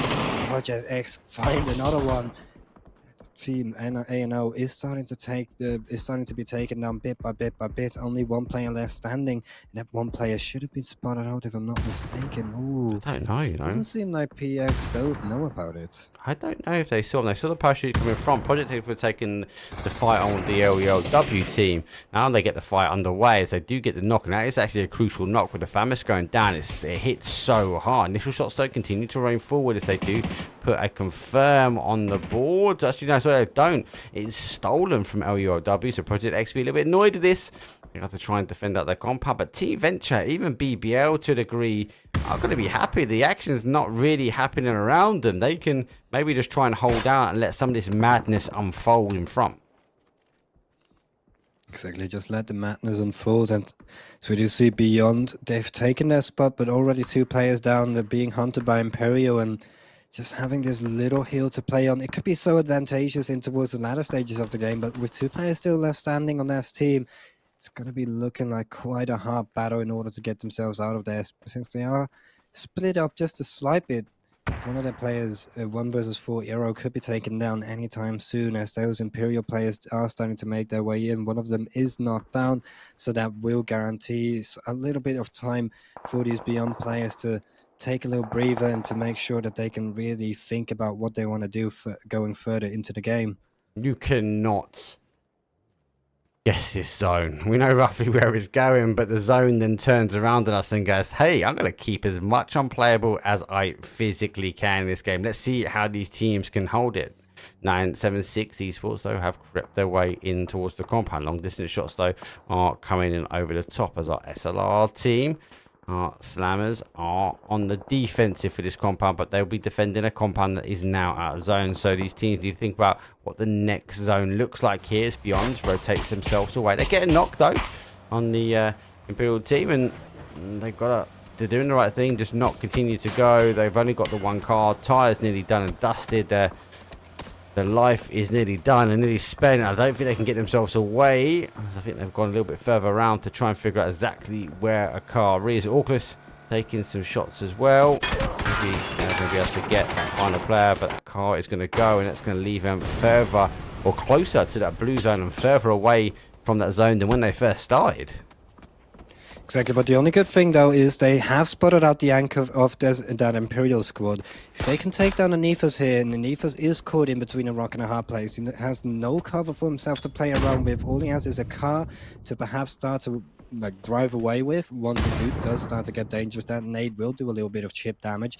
And there we go, Anifas getting in the car, but it will take some time for that car to get revved up and for that car to really speed up. Now that he is able to get out of there, it should be able to get to a safe position, but with a lot of teams and a lot of open area, he is just quite a free target to poke some shots at, and that's especially what Nell's going to be done. Nell does get tagged down to a little bit of low HP, so he will make sure to get himself back up there, get himself back up on the hill. And Nefas is just taking bullets left, right, and center. His tires are now popped, as he is down to 1 HP, and if you're Nefas here, you've got to be sweating, because there's just no way. There's no safe places here, so he does get taken down. Imperials is now out for the count, as Orglers take down their kill for themselves and take those points on the board. What a great angle from Orglers. Really split, but they just dealt the damage. And no matter which way those players tried to pinch the gap, thread the needle, they get caught every single angle. Going over to the adjacent side, this is kind of where I thought the zone was going to come back to eventually end up. Here's BBL are taking on Osmokewall. Osmokewall has been sent out, but they have lost a player, so down to a 3 as they record themselves back to the hard cover. These two should be able to survive out. It's the outside player that is going to be the issue. BBL, no need for them to commit down. Oh, he's actually given it up. He is on a full run back as well. There comes that zone. Does leave this area here, and BBL will try and move across to the outside there, keep the cars high ground safe, but we will see after all. They will have shots in them. After all, we'll be looking at this angle here. This is where BBL, if they don't want to take an aggressive stance, they've got to commit their cars to one or the other side. For me, BBL might need to leapfrog ahead of our Smokewall team, keep the cars safe, situate themselves in one of these little bunker areas, and take the fight behind them. Either they have to leap ahead of them, or they have to take Smokewall down. Considering that Smokewall is still 4-man strong, they should be able to get. They should just leapfrog ahead. Here we do see Team Venture taken down a little bit by bit. One of the teams that did manage to get in towards that top 4 position, but the Puss and Shoot is starting to rain down all fire opponents. Left standing does manage to get a knock, double knock actually. Tizza is able to get those 2 kills, and there's actually another player standing on this Venture team, and the Puss and Shoot team will not be eliminated. Tizza able to get that triple kill on the board, defending himself and his team, now able to get themselves in a really good position, especially considering that they have that hill to just play with, all of that cover and that high ground that they can use into their advantage. With Orglers now pushing in towards Song'an, they might be able to get themselves in quite a comfortable position, but Song'an, it's already been taken by Lil W and ANO, so both of those teams will start to hear those rotating players coming in anytime soon. And once they do start to fall into the traps, it's going to be quite hard to get themselves out of there. Milo now, Oh, if I'm not mistaken, did he get down there? No, he didn't. No, He's it's still good, alive. He's good. He got in just in time, just as Project X were taking the shots. The team, which now find themselves center compound, they are going to be happy. 9-7-6. They are going to have to get the mid on before making the rotate. Does have a player down. Could be the right time, as they won't have the same angles as they had before, and he will be safe enough for a res. And there we go. There's Smokewall and BBL did take on that fight. That was, I think, the only way they could have got out of that area alive. And again, Arthur haven't been able to push up on this one, so going to be able to stick the reses here. Zen still hold the compound. Project X hold that centralized. Well, even, can we call that a compound? Not quite sure, but it's not as good. I think Knocker in a great spot here. Yeah, exactly. Considering they have that unplayable area behind them, they don't necessarily have to move too much. They can just stay here, hold this little bit of high ground that they have, hold that cover, and make sure to play for the next zone.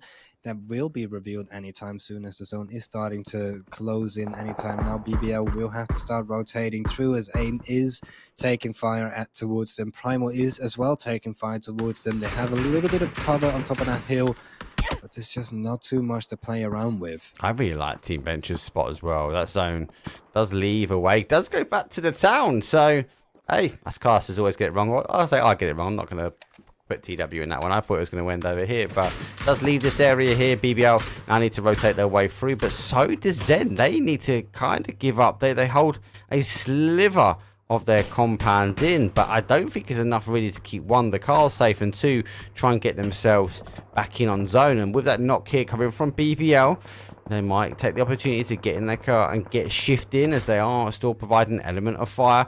Michael prized as he is hanging out the outside of this vehicle. BBL going in for a full crash now. Michael is the outside wall. They are two now up. No pre-nades come out. A bit too late on that one. And the shotgun, Michael, unexpected. Vascu laying down low here. Util. Vascu does confirm that one. Blue zone nade, trying to get as close as he can to that build as possible, trying to deal the damage. Maybe another nade will cause that one, as it does push the players back away from this one. But how much Util has then got? Surely they've been, I suppose they've not been contested really, have they, TW? So they are stacked. Yeah, they're absolutely stacked. But with that one BBL player, that could just cause some trouble, as he is starting to make his way in towards this little compound. Comp Gamer does have to stay alive here. But oh, this window, this gives him such a great opportunity. Spots out one player, but doesn't take his shot quite yet. Now he is taking his shot, and that headshot doesn't go to any avail, as that will only take down the helmet. Now Comp Gamer will have to get himself out of there. As he is spotted, but he's running straight into another Zen player. Now a 1v1 in order to close this off. Oh! On 1 HP, TDM manages to survive, but now the herd is starting to close in. Miz is down, but those last couple players should be able to get in there anytime soon. I'm a bit worried here. It's going to be chunking here, phase number 5. Gonna take a bit of time. There he goes. That is definitely down out. They can now deal with the solo, which is stuck from BBL. On the outside though, unfortunately unable to connect it. Ninth place though for BBL, as they are now on the outside. At least they managed to get themselves in the board now. We do see Primal having to make their way in towards the zone ever so slightly, but there's three teams actually starting to shoot at them. Suka is the one playing the anchor, trying to take a little bit more space, and with Venture having to take that space, they have such a good playable area over here, to be honest. This entire north side is theirs for the taking. The supply drops is theirs for the taking as well. One of the Zen players does get taken down, and those nades might just be able to finish him up. The car is now out for the count as well, and the anchor doesn't go to any avail. Just a wrong gamble, to be honest.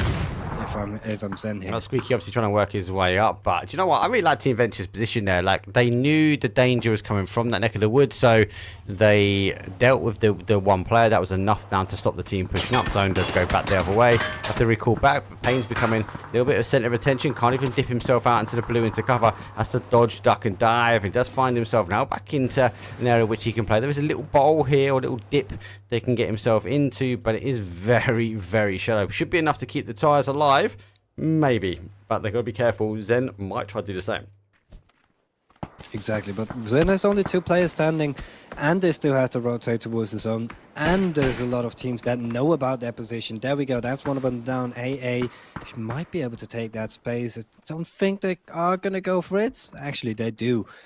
We do see Ian trying to close out that space as the Zen revive does have to start coming through. In the meantime, A&L has been taken down. Ogler's getting a couple more points on the board. As there's only one Zen player left standing, the rest didn't come through. The Mini is going to be taking those fires, and it's just like a fully automatic weapon taking them down. Ian spotting out another player trying to close in, and you're just going to be caught off guard. In the meantime, he does get taken down. As PX trying to close in this fight, as they have the only compound left standing in towards this next zone. They just have to defend themselves from all the incoming teams now. Yeah, God, but to be saying that though, they kind of want to get out and take the fight and try and get some kills, but after all, got a good position though. Unfortunately, our knock team were pushing around this sort of south side, but they're down to a solo player also. Yeah, after all, good spot. Again, I'm kind of back in Team Venture here. I know they're a bit of an outside bet now, but they just seem really warm, mate. They're kind of knocking the air. They've got to get themselves in the compound. But the more Project X try to focus on the kills that are south of them, they might be able to get themselves into the compound. They're very much focused on that adjacent side. They are now trying to focus back, and these areas are not great for cover. So they're going to be able to get right up to that rafter. Here come the nades. So Project X know there's a team trying to come in. Nade, bit of a guess nade. Does get hit by that barrier. Guys, they're the underdog. I still think they're the underdog. Look at this. After all, is going to save their boy. Massive rotation. No! Got caught by August. Ow, look at this as well. Noxtor alive. After all, in such a strength of a position. Why have you done that? You should have gone down to a 3-man. Exactly, I don't know why either. Now they're only down to 1 player, and Ogles is starting to look strong in towards the latter stage of this game, starting to pick out those players. Still 1 players left standing, as he does start to have to bleed bullets. Team Venture is starting to make their way in now. Tizza the only one left standing, as Pace has been taken down. In the meantime, that we come towards those other camps. Ogles does take down Team Venture. They're on a 10-player killing streak. Now left down into the last 11. Top 4. Oh, they just keep on going. As there's still a 3-man strong over towards these last couple teams. There's just 3 teams left standing, 2 of them with 3 players, 1 of them with 1 players, and it's looking like it's just going to be a fight between Project X and Ogles to end it off with. Oh my god. After all, could have had some more numbers. Unfortunately, Payne's got caught out for Team Venture on the rotation. They didn't really have many options. It was either crash the compound, but I don't think they could have got enough momentum in the car to crash the compound, right? So they would have been tabbed up. So they went for the wider split. I think that's the right call. I think it is the right call. Payne's obviously went down. Maybe if they went together, it could have been slightly different. But unfortunately, they do roll in at the wrong time. August already cleared their fight and able then to take the fight on with them. Team Venture, though, do go down in 5th. Nocto seemed to follow. Solo Man hold himself out. They were in a good position, though, remember, TW. They were down on that south side. So I'm quite surprised they didn't really pick up the kills. I think they could be high in that damage side of things, but not enough there on the other side. But and again, after all, just committing. I kind of get the teamwork. After all, is a team which always stay tight. They always take later rotations. They take more passive rotations. People always wind up about it. They don't like taking an early fight. But what they're really good at is late game action, mid to late game action. This is why I was surprised. They should have made the call that actually they lost the player on the outside, and they should have given them up. Stay as a 3, stay in this area here. They would have been sitting up here with Nailip is. Good shots though, as Baku is laying the law down, not just for Project X, but also for August, but he might get pinched in a second. Exactly, and I think this is just going to be a fight between this Project X side and this Ogre side, and depending on where this next zone goes, one of them will have the advantage, and one of them should be able to take it down. Ogres is starting to make their way over, as this flank is gonna start to come through anytime soon from now. As he has spotted out that player. Hibako now starting to take down Fire, and there's not much playable It's too area that he far. can hide in between. It's just a little bit too far. But considering that his position is now known, he only has one rock to hide between. There's just not much hope left standing for AA, and it's just a matter of time before he does get taken down. Might be able to take down one in the grave, one of us in the grave with him, but that's all just a big might, as he does now get tagged down to low HP. Neil could get his way in there, could just spot out the arm, just doesn't quite get it. It's just millimeters away from it. Now another couple shots in Ibako. You must be thinking like, am I even allowed to play? He knows. No, you He aren't. knows. You're dead. You're out for the count. He knew. He was like, do you know what? I'm stuck. Literally stuck between a rock and a hard place. You couldn't live up to that saying any closer to that position was there. Does put it down. He taps himself out. Good game from them, but I just feel like disappointed. Good momentum, good movement. Don't think they got the kills. I don't think they made the right calls at the very, very end, but right call to go out at that time. Would have just been farming damage and delaying this one a little bit further. We do get a 3-on-3 at the very, very end. Those Project X, they have been in that compound, but August are just completely locked in. Look at the difference in kills. Project X with a 4-pack, August with a 12-pack. Wow. And considering the fact that Ogres have 12 kills, there's still 3 left standing. They've done such a good job this game, able to get those kills on the board and perhaps contesting for a map win, as they do have to just take their losses, or as they do have to take this fight towards Project X. They have the high ground, and they have West End on the flank, as he's just starting to crawl his way in just bit by bit, as he does start to hear those footsteps coming in closer from him. It's going to be up to this last open area where these two teams will have to fight, as they are all split just a slight bit from each other, and whatever team gets the knock first is just going to win this, I think. Now that Project X is starting to roll down those smokes, so they can perhaps isolate the player towards that left side, but with West End still on the flank, with West End still looming around now, spotting out one player, should be able to take that down. Yes, indeed, he is. Perfectly played by West End. That's another one on the board.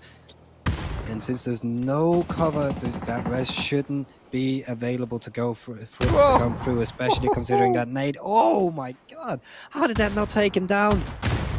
Blue Zone will take him down, as West End will confirm that kill, and Acapulco's is just standing here, has to heal himself back up a slight bit, as those smokes will give them a little bit of cover, but with those with them only being 2 men standing, and they have the low ground, doesn't seem like a comfortable position for these last Project X players, especially since one of the players has run out of ammo on one of their guns. Oh my days. If I was to put pause before the zone started coming in, I would have gone, hey, do you know what? Project X, they've got the ridge line, they've got the capabilities of winning, but Weston just laid low. He kept his cool for so long, and it just favoured. They do get knocked back. They do put it to a 2-2. They have the ridge. They got to take advantage of it. Now, the smokes are dissipating. Final smoke, though, is going out. August, though, has to lay low. They are trying to get it. And, oh, my God, opportunity missed. He gets him eventually. And, they finish it up. Project X. I was just going to say, Project X, for me, mate, were the ones that were... They had that ridge line. They had the capabilities of taking it all the way. And, more importantly... like they came out the compound and had that ridge they could hold, right? August had to play in off that ridge. Now August got the first to knock. Weston was outstanding move himself, and I was like, oh my god, how is this even going to continue in the favor of our August team? Looks like the guys stopped. They went, hey, do you know what? We've got the better cover. The zone is coming in. We can make advantage of this one, and they just kind of chipped away at it and got the win. So could have gone either way. GG's for Project X, though. Yeah, it could have gone either way, considering I feel like the only real difference there was the smokes that Project X did manage to throw down. It gave them just a little bit of extra time, a little bit of extra leeway in order to win that last fight, considering as well they were in a 2 versus 3 situation. They were, in my opinion, out for the count, but those smokes, they managed to get those smokes off. They managed to get a little bit of more time. They managed to get those extra angles upon those Oculus players, and that was just absolutely amazingly played, especially considering that they were on the back foot there. Crazy, crazy game. But that is Tago. That is what I love. I love to see it on the main stage. I love doing it in the scrims. I just love to see these teams are just getting used to the terrain and playing it in a little bit more of an aggressive esports style. Anyway, let's take a very quick break and we will then transition ourselves over. We are going to Miramar next, so I will update the next overlay. It won't be a Wrangle, it'll be Miramar, then a Wrangle. But stay tuned, we'll put a couple of minutes on the clock. I'll see you guys in a second.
Hey guys, welcome back to PUBG EU Scrims. I'm Power. This is TW and the channel is Elite Esports EU. We've had a good first 2 games. Tago is always an interesting one for me, as I mentioned before. It's new. Yes, we played it a lot in ranked. Yeah, we're still kind of getting used to it. But when you come to esports, it's about the rotations. And when you've got a fully stacked 17-team lobby, all can shoot. All these boys and girls can tuck you in quite quickly if this is my bedtime. They're able to change the dynamics of the game. So it looks like the teams are starting to learn it, but it's good. We're going now back over to the OG side of things as we are going to transition to our wonderful Miramar. Again, we've got 4 games left of the evening, but I'll see you guys in a couple of seconds.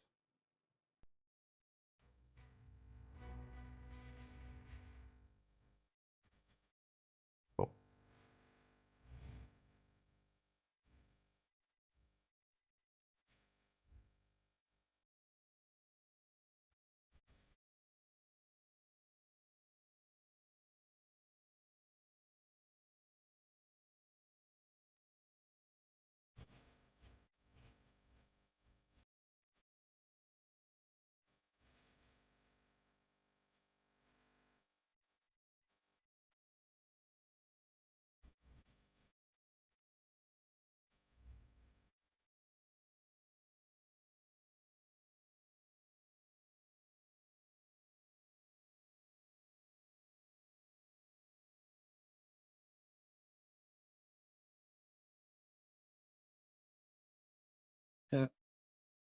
Here we go. It's game numeral 3 for PUBG EU Scrims, and we go straight to the flight path.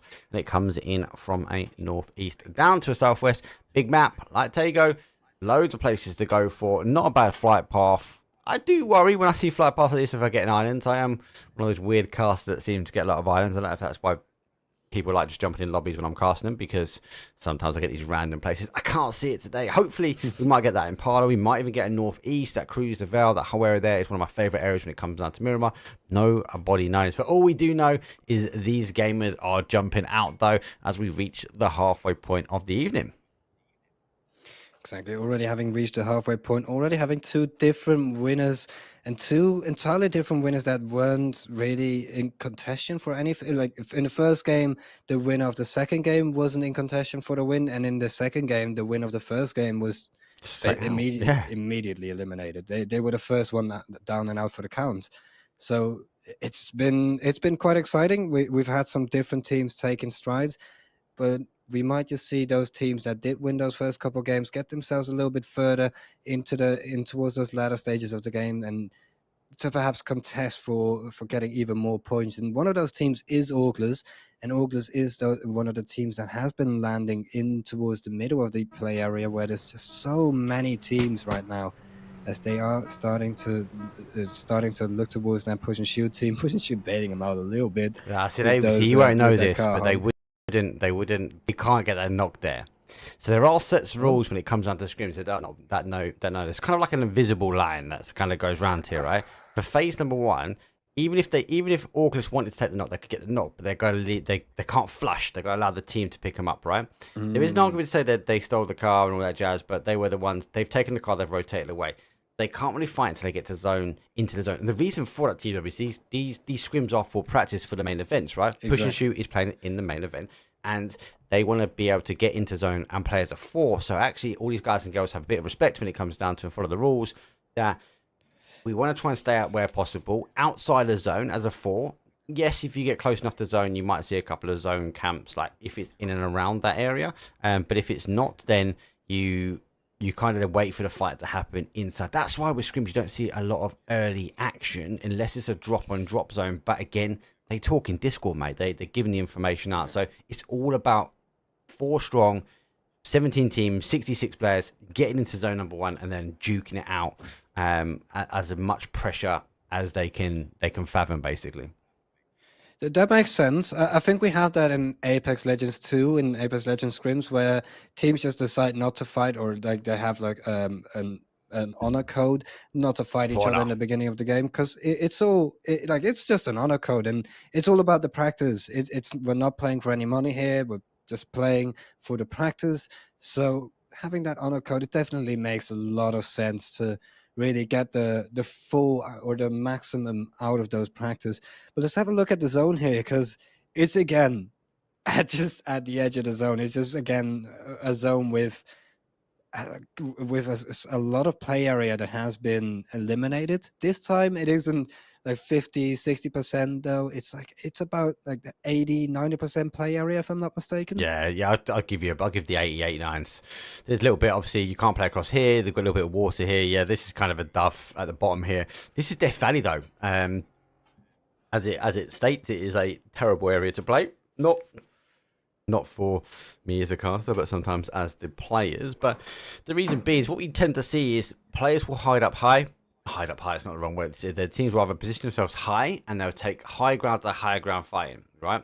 And then if the teams are down numbers, they tend to take the lower compounds where possible, and it's low down to low down compounds. And then when the zone shifts, depending on where it lands, sometimes if you leave it too long up in this high ground, you get caught trying to rotate down. So recently, we've definitely been seeing more teams don't take maybe too high, too low kind of approach, as we are seeing aces now sneak their way up though. M249 in hand, rattles a little bit out. There's a bit of a spectator's blip there.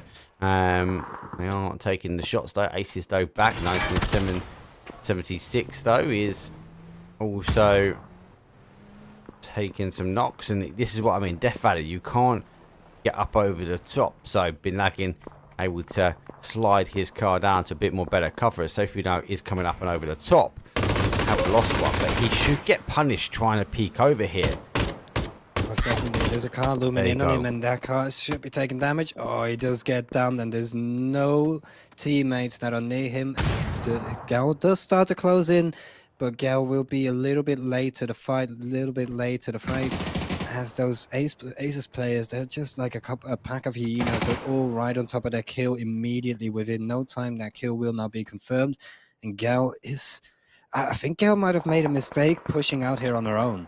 Yeah, I think it was a get back, save the player, but we should take the opportunity now to get away. Nate does come up over the top, and such a great use of the high ground, low ground. Been lagging, pushing himself down low, forcing that player from the from smoke wall to come up and over. Didn't deploy the smoke wall, so they got tabbed from distance from the high ground players from Aces. So good use or perfect timing when I'm talking about high ground versus low ground shooting, just like a couple of seconds before. So can't go wrong with that one. Those teams, they're starting to rotate their way in. August now coming in. After all, going to wrap themselves around. We do have a huge split here from our knock team. Team Venture, they're going down the south side. Might find they might play up top, or it looks like they're going down to the additional way as they are taking some shots, and that is a hard one. If you lose momentum in the car on this one, it's very hard to regain it. But what Moxie can tell him is that his team he's got an inbound team now on towards him, but he's refusing to give it up, and he eventually takes a couple of shots and says, yep, that is me done, and he is on the full escape as he will now descend himself down, and Team Venture capitalise up onto their compound. And here we do see AA taking a couple of shots from that PX team. Project X already taking one down. That's going to make sure that this 2-2 split is eliminated, and that last player will have to start heading towards the rest of his team. Now having a look at Mirado. Avocado. I love that name. Come on. A couple. Yeah, it's a nice name. name. Goes straight off your tongue. So I do see a couple teams starting to rotate in, but a lot of these teams just trying to get that high ground, just trying to get that positional advantage towards the, that will help them a lot towards the latter stages of the game. None of them are really trying to fight too much. They might just fight over some of those positions, but most of it is just losing a player, and then they cut their losses and they immediately rotate away, and that's what we've been seeing so far.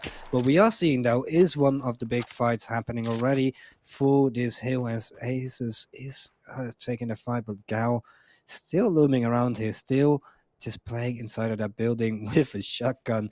If you enter in that building, if you enter in towards that shotgun's crosshair, there's just no escape. So those Ace players should start to clear out these couple buildings anytime soon. They don't seem aware of this though. They don't seem aware that Gao is here, and they aren't really clearing the buildings either. So this might be a problem for them later on, because Gao could just ask the cavalry to come in, and she could just ask. Gail's gone now. She's the last one, so they took the last one as well. So Gail was holding out like strong, right? Doing the right thing, not moving, giving away. It's only going to be a matter of time, I was going to say, before they start looking for a level 2 lids, and looks like these shots have happened. So they are going to start running through the buildings, and one of the main buildings is going to be that big one. So Aces on the loot, and without finding that lid, there's only so many buildings before they are going to venture their way up in towards the top ground, and it's all about, like, just can't move now, just can't shift, needs to try and guess it now. Got to come up on that staircase, which I think is on this side.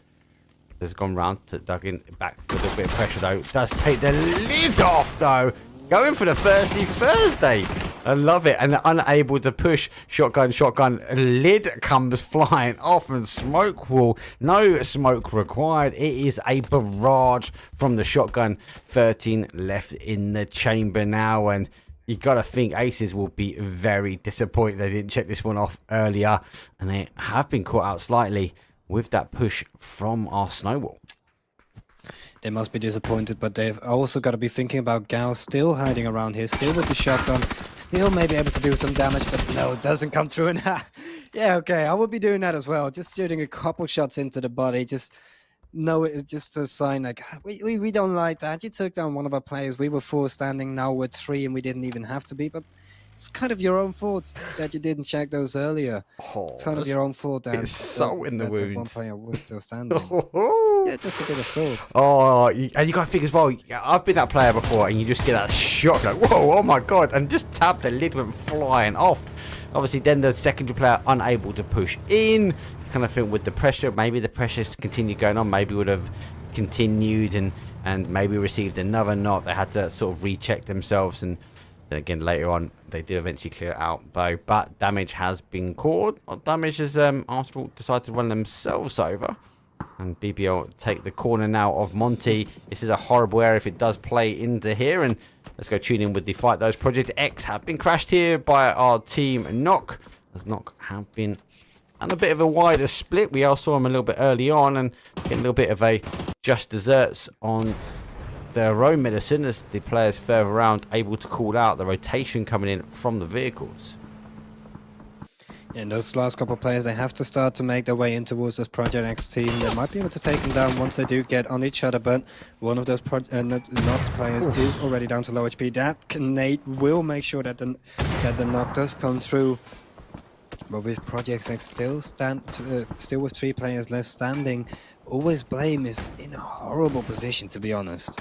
It's just a couple players starting to near him, as these Nocturnal players. There's 4 players just standing underneath. The res did come through. He's now going to be throwing their flashbangs, and if you Always Blame here, I just want to be looking at getting the hell out of here. There's 4 players, and those 4 players will take you down once they peek you. And okay, just takes the run. He's going to be able to throw themselves out of there. As Project X do not want anything to do with that anymore. Yeah, it's a good play from them. Could use the smokes that hides a little bit of that flash going out the window. Make sure the glass is gone. No glass, able to jump out. Smokes give it enough time to be able to cover up this animation of the sound landing. And then obviously the guys will be fully aware. They would have heard the pitter patter of the footsteps on the sandbank. But Project X able to go back to a 3. Instead of holding out for a 2-2 split, and they do descend themselves back towards that Monty high ground. Rest of Zono does look as Zen is going for a crazy split here, but I feel it is going to be injustice for themselves. Bush and Sheep now play that north to northwest area as Imperials don't take that north side. No one on that east or northeast corner, but on the east we do have Marauder Avocado taking some shots though from our 976 esports team. I wonder if this is meant to be 1976 esports, but because of the character limit, that's why they got 976. Actually, no, they're still they're well under that. So, again, if you're from 976 esports, let me know what 976 is. I'd love to know a little bit more. We'd love to know some information about these teams, as Beyond does have the information onto that Nocturnals team. They're all just hiding in that building. And Beyond have quite a good position, but they did deploy that parachute. They did deploy the escape, as they might just want to take it sometime soon. I'm wondering... Yeah, okay, they should be taking it right now. I'm wondering why they do want to take it, though, because... Okay, the next zone has been revealed, so they do have to get their way in towards the zone. And considering the ways they have to go, there's just so many teams that they have to get past in order to get themselves into a decent position. It's going to be quite hard for them. But here we do see Pains of Team Venture trying to get in closer towards this Ace player. And Ace hasn't hurt him quite yet. Pains is starting to close in. It's just milliseconds away from getting that kill. And yes, indeed, that's just the free one on the board. As this little split from Aces did not work out at all. Yeah, Aces dropped the ball twice there. Should have caught him up. Obviously, the Beyond, though, they put the parachute escape deployment up at the right time. They were timing it based upon when the zone was going to hit. They knew potentially they were going to have to move no matter what. And if they didn't have to move, then they could have just left it anyway. So they were just trying to play it based upon time. As they do get a nice early rotation, they're going to take a little bit of cover there. They're under a subject of a lot of fire, though, and they've received 1 as Western tabs down 1. BBL now moving their way through Monty. As Smash does get 1, but he goes down himself. Michael, though, is a bit further in, so should be able to stop an initial push, but there's no initial push coming because it is a full util swing here from Project X. Monty, an area which I like dropping in. I like the early game. I hate these late fights. I'd actually rather fight on the outside of this one.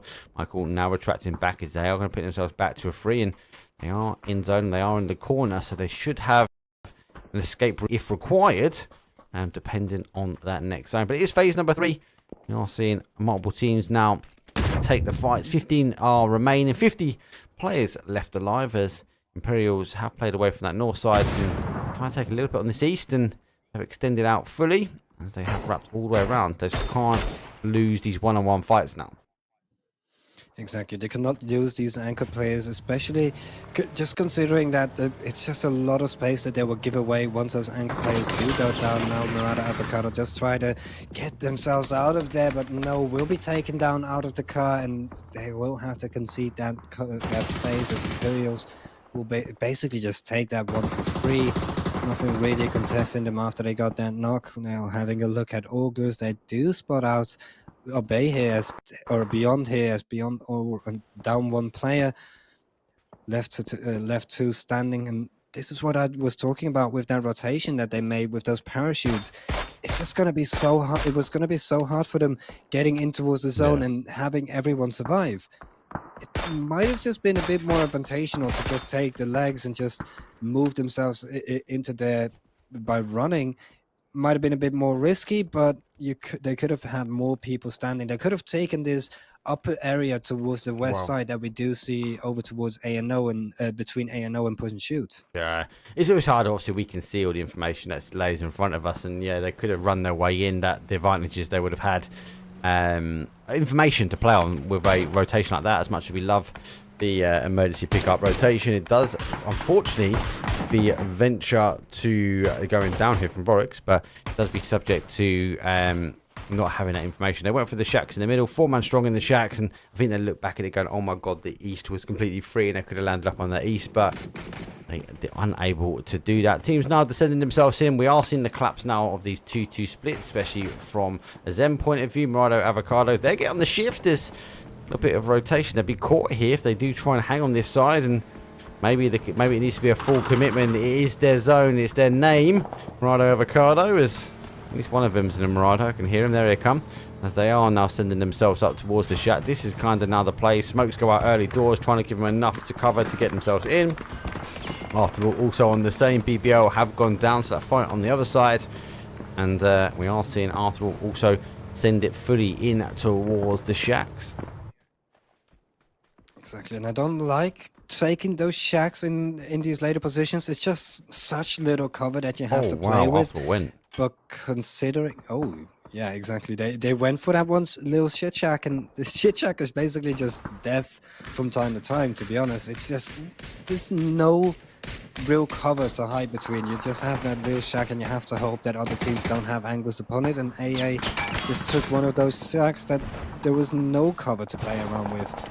And we do see here Team Venture down to one player. Solo is on the ground as Pains will start to have to make his way in towards the zone with this car, trying to get himself out of there.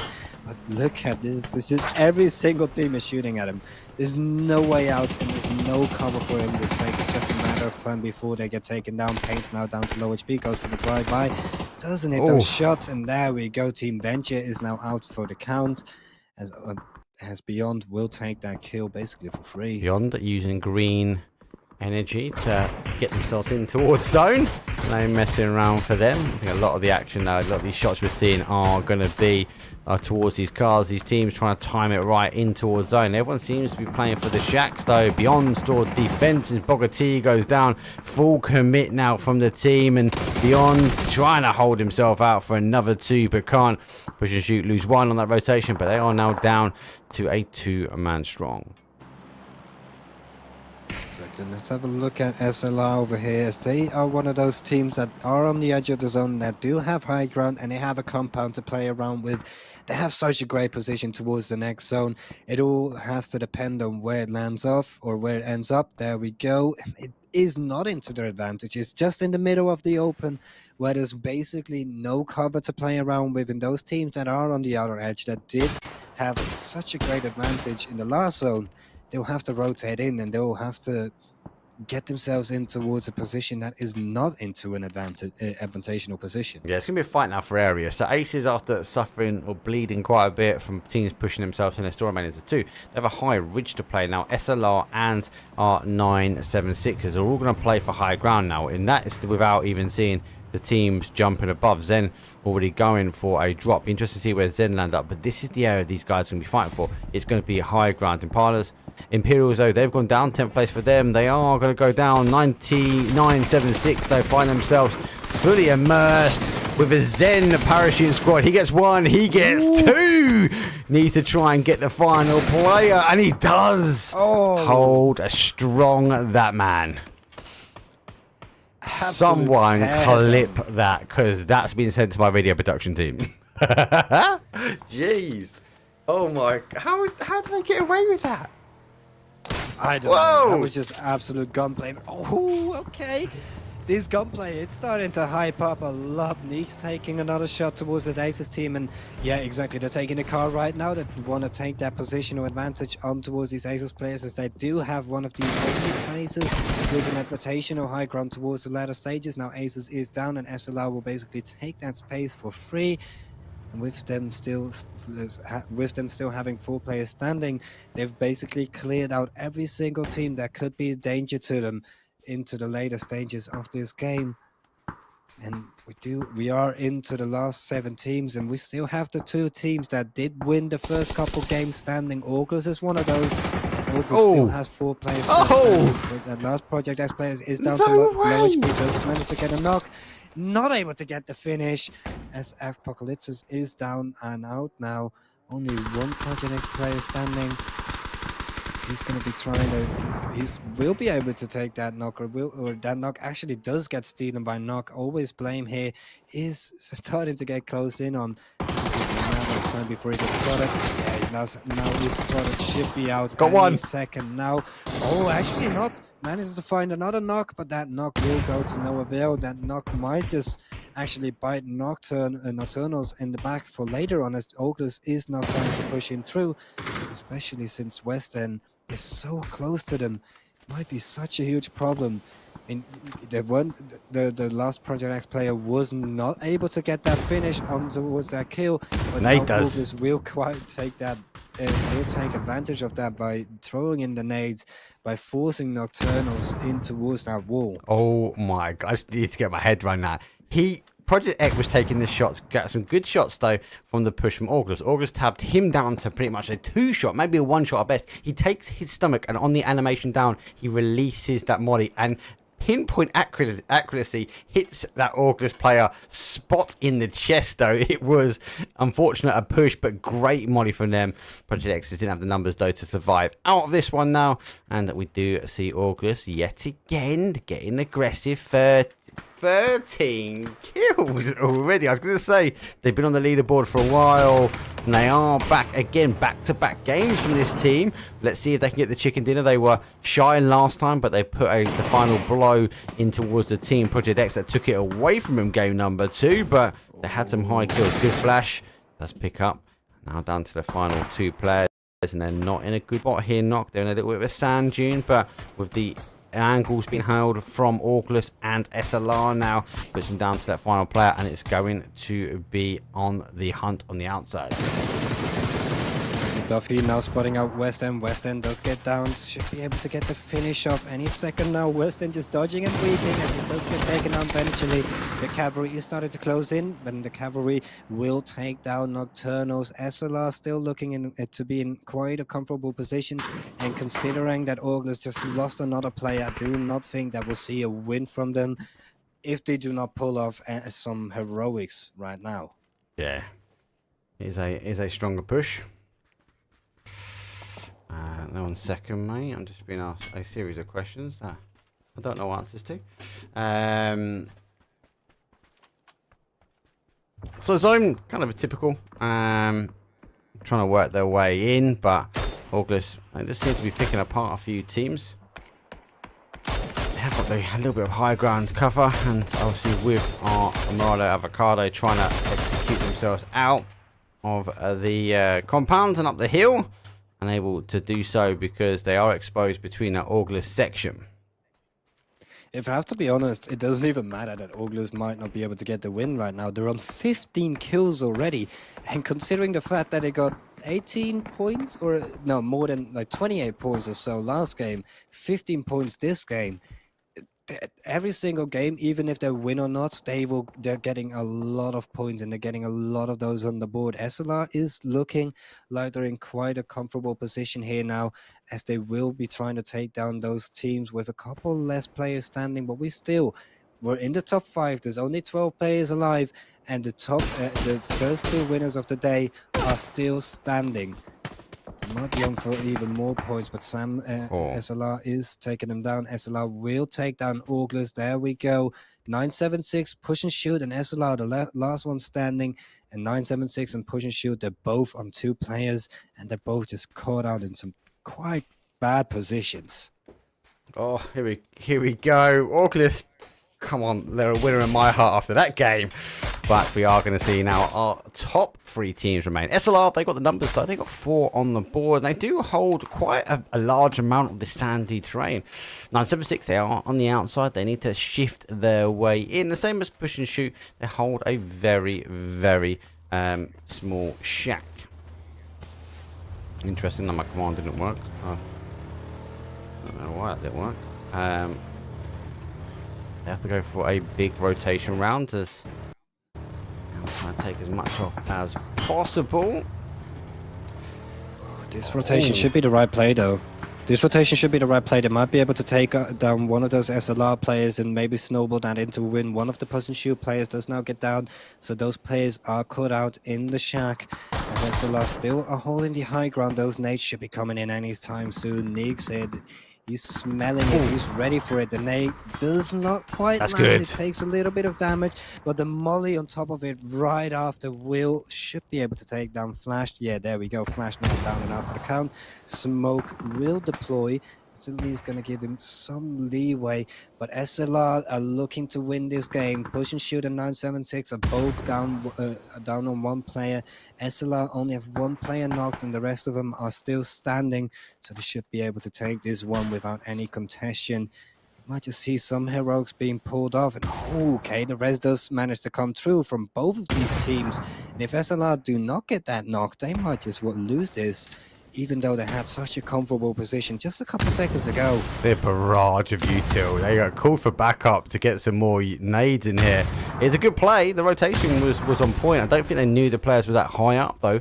SLR should be ending that one there. They do. They go down and out and push and shoot. Able to get the res, but they unfortunately are in the shack. It's going to be so hard to get out of here. Maybe Blazer, where he's got the level 3 gear. It's just a matter of time. Tap yourself out in this one. Easy down the wham bam. Thank you, ma'am. SLR take the board. I like the guys have updated their logo as well.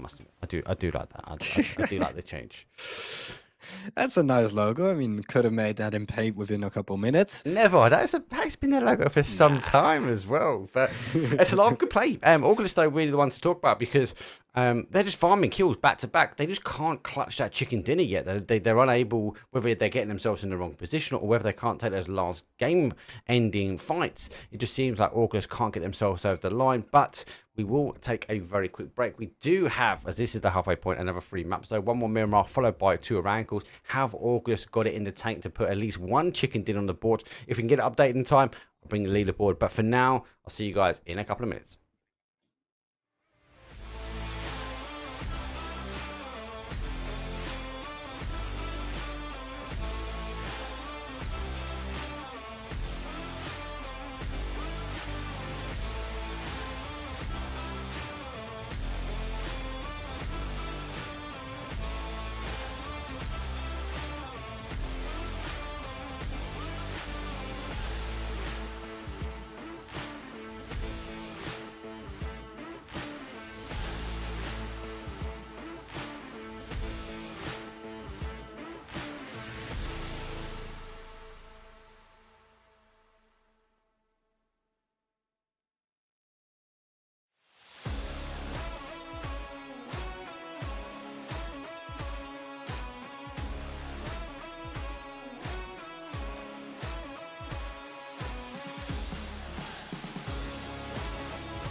Look, tell a man no trouble. I don't want beef, man. I just want vibes. Big man like me, no need for the telephone hype. I got too much getting online. One rule, then I'm on site. Wrong move, I bet they gon' ride. No need for the telephone hype, nah. No need for the snoozing. Big whip outside, I'm cruising. Big stick inside, no losing. Better watch out for the snake and Judas. Don't ask them who this is. I bet they know what I'm moving in. I bet I show it into a dim. How you hate and then lose again? How you hating my vibes? Why you wasting my time? Getting hype on my line. Tell a man I don't want feedback, I just want relax. Brand new whip, two-tone, I need that brand new hit. You know, like lean back, brand new bits I live in. We back, man, you never gon' like us. Get them on sight now, let them on light that way. They know I'm more righteous. Look at my life, I'm living alright. I'm nice, you know I'm alright. Cause looking like Christ, no need for the hype or fight or telephone vipers. No need for the telephone vipers. No need for the liars. I don't watch your moves or trials. I got much to do, I'm biased. Big bosses move in silence, watch it. No need for the liars. I don't watch your moves or trials. I got much to do, I'm biased. Big bosses move in silence. Yeah, me, I'm moving quiet. Ask me, I need me an island. New watch is perfect timing. No need for the surface shining. Ask me, I need me a few. I need me an island, I'm keeping it true. The man, I'm a wild, I'm keeping it cool. No need for the telephone hype from you. Yeah, tell a man no trouble. I don't want beef, man. I just want vibes. Big man like me, no need for the telephone hype. I got too much getting on. Hey guys, and welcome back to the stream. I'm Mark, this is TW, and this is PUBG EU Scrims. It's been insane. Tego was started the evening off really well. We then transitioned across to Miramar, and Miramar had everything it was to offer. We went down to Death Valleys, it recalled itself back. August farming kills yet again. Another game, another map where they can get some heavy points on the board. It hasn't quite updated just yet for us, so what I'll do is I'll try and do it during the break, but before we go to the break, in between we transition to a rankle. But you can have a look at the leaderboard yourself. Just type !Twire or !leaderboard into chat. That will send you a link, and all of the leaderboards are powered by twire.gg, the place to go. And if you haven't done already, get your fantasy league sorted for the rotation this weekend, because I'm doing all right on it. Touch wood, I'm going to keep doing all right. Anyway, let's go. It's going to be map number 4. Miramar is coming up.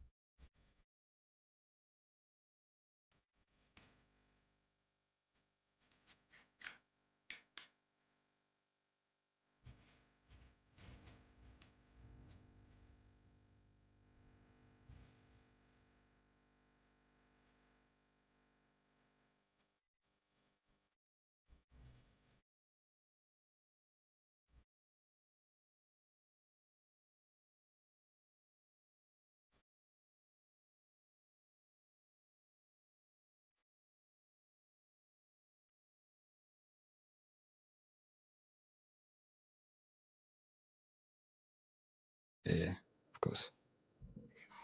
Here we go. It's match numeral 4 with a wonderful flight path again from the east up to a northwest there, TW. Yeah, just an absolute amazing flight path. We are going to see a lot of those teams that will take that high ground in the initial game, like we in initial periods of the game, like we saw in the first map. We might just see some of those teams that do take those early rotations, take them in order to position themselves greatly for the latter stages of the game. And of course, since we are in a practice game, we're not necessarily going to be seeing way too many of those early fights, if any, unless they perhaps are spoken about, unless they unless they get contested.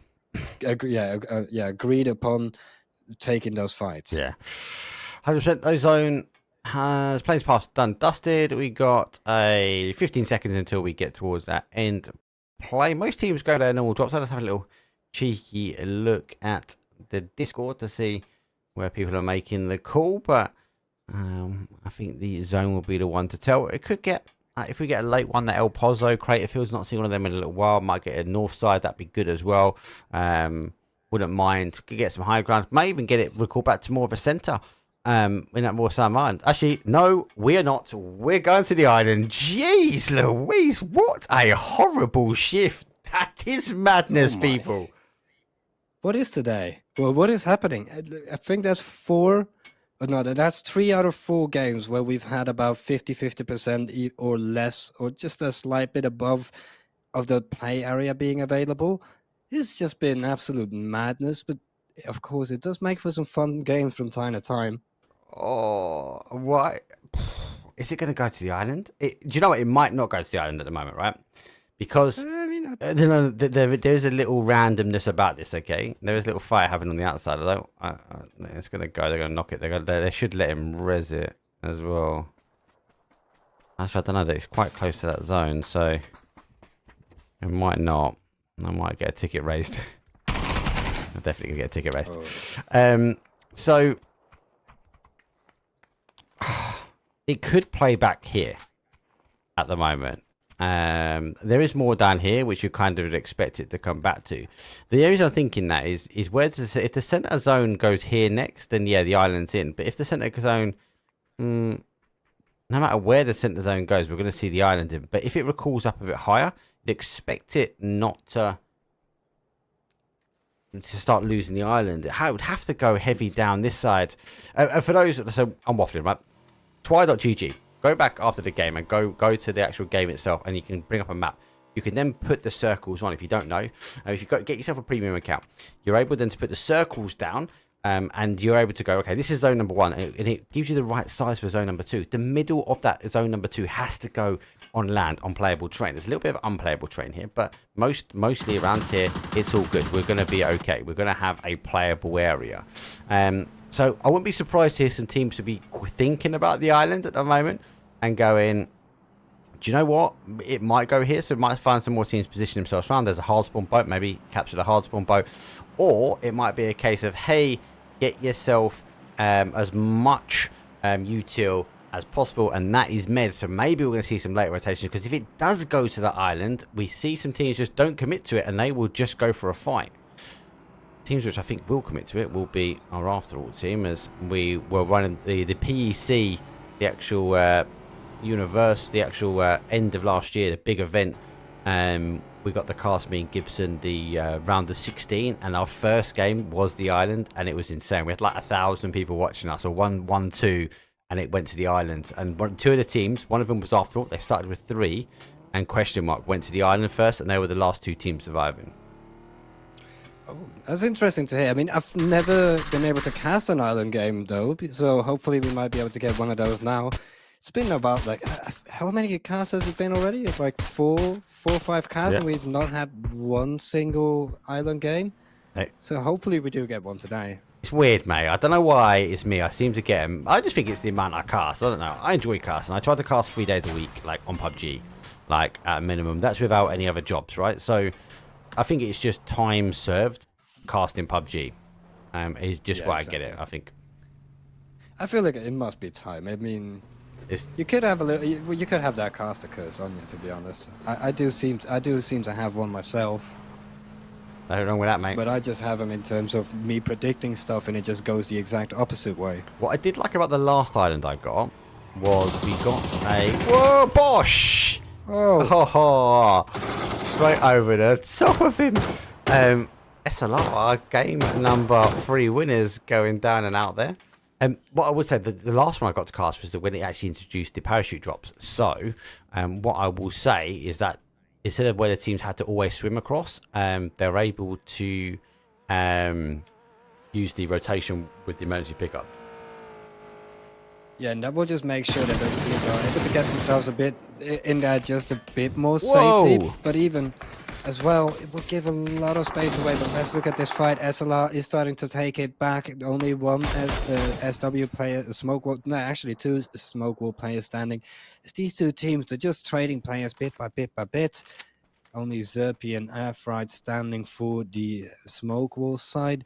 And over towards that SLR side, we do only see 2 players standing, as all of these teams, all of them are starting to get ready to start rotating towards that island. And whatever team takes it first, if it does go there, whatever team takes it first will have a huge advantage. Oh, shot him out the sky, mate. Picked off out of the sky. Yeah. Mate, Project actually used the emergency pickup already as well. Like, is that too soon? Maybe? I think so. Well, 3 minutes if it 19 does go would tell. to those islands, it might just be a problem. If it doesn't, then well, okay, it is what it is. It might have just helped them out. Oh, horrible, horrible, horrible. Good nade because the top won't bounce enough though, but will cause a little bit of damage. The shots will be coming backwards and forwards, but look at this beyond. They think it's going to the island, so they've already moved themselves over. What I can tell you though is that is August down and out. 17th place for them as they crash in on our Imperials. Beyond are the only team thinking about this at the moment. BBL, they find themselves on the outside. Again, they've gone for an emergency pickup. Another team going for quite an early emergency pickup at the moment. So they might be trying to take some high ground to try and hold out. So interesting to see where they end up. We do have after all, which are right below. I can't see them crashing down here as they are still airborne at the moment. But they are looking for a new home. BBL will actually crashing on the other two. So a bit of a 2-2 split here for after all. Shots though do come in. And they might just crash into someone else's home, and they're crashing into someone else's home. AA is going to be taken, is going to be contested. BBL trying to get themselves in there, but AA, they do have that 2-2 split, so that is a huge advantage for them in this fight, since all of those BBL players decided to land right on top of each other. Now only Michael left standing, having to go for the res after he popped the meds, after he popped the first aid kit. As the rest of the AA teams, AA players are starting to get in there. They've smelled the blood. They know where those last couple BBL players are. And it's just a matter of time before they get themselves in there. Then it's just about the fight. Not trying to go past. Maybe going for a bit of a drive-by, but the drive-by won't hit. Now one of the players going down, 2 players going down, and that's BBL out for the count. Oh, a couple of teams gone early. August gone already. BBL gone. That gives us a little bit more room. So 15 teams, 52 left alive. We've got a couple still to make their way in, and I think these teams yet again having to take emergency pickups to come in. Aces got to try and rotate their win. Push and shoot will get a nice quiet section, but beyond, they have really conquered the island. Now I've only had this island once. Most of the time I get this island, mate. All right, so be warned if it does go back that way. These guys got a massive split, and it normally ends just around here. Something tells me it's not going to the island personally. I think we will find out in a second. I have the feeling. I just have that feeling that it is. I mean, we will have to see any second now, but what we're seeing first is SLR taking a fight. The double barrel will do a slight bit of damage, now reloading it as SW Zerpi is trying to poke out a couple shots, and none of them landing. It seems like Milo is down on low with that bullet count. SLR does now 4, and that's going to be SW able to survive just for a slight bit longer. Surely not, mate. I think it is. I just think it is. And if it does, Beyond just has such a beyond good position. It's unfathomable if they do manage to, the zone does manage to go to this. It can't go to there. This little. It can't. Like, really? Nah, yeah, it can't. It can't. Okay.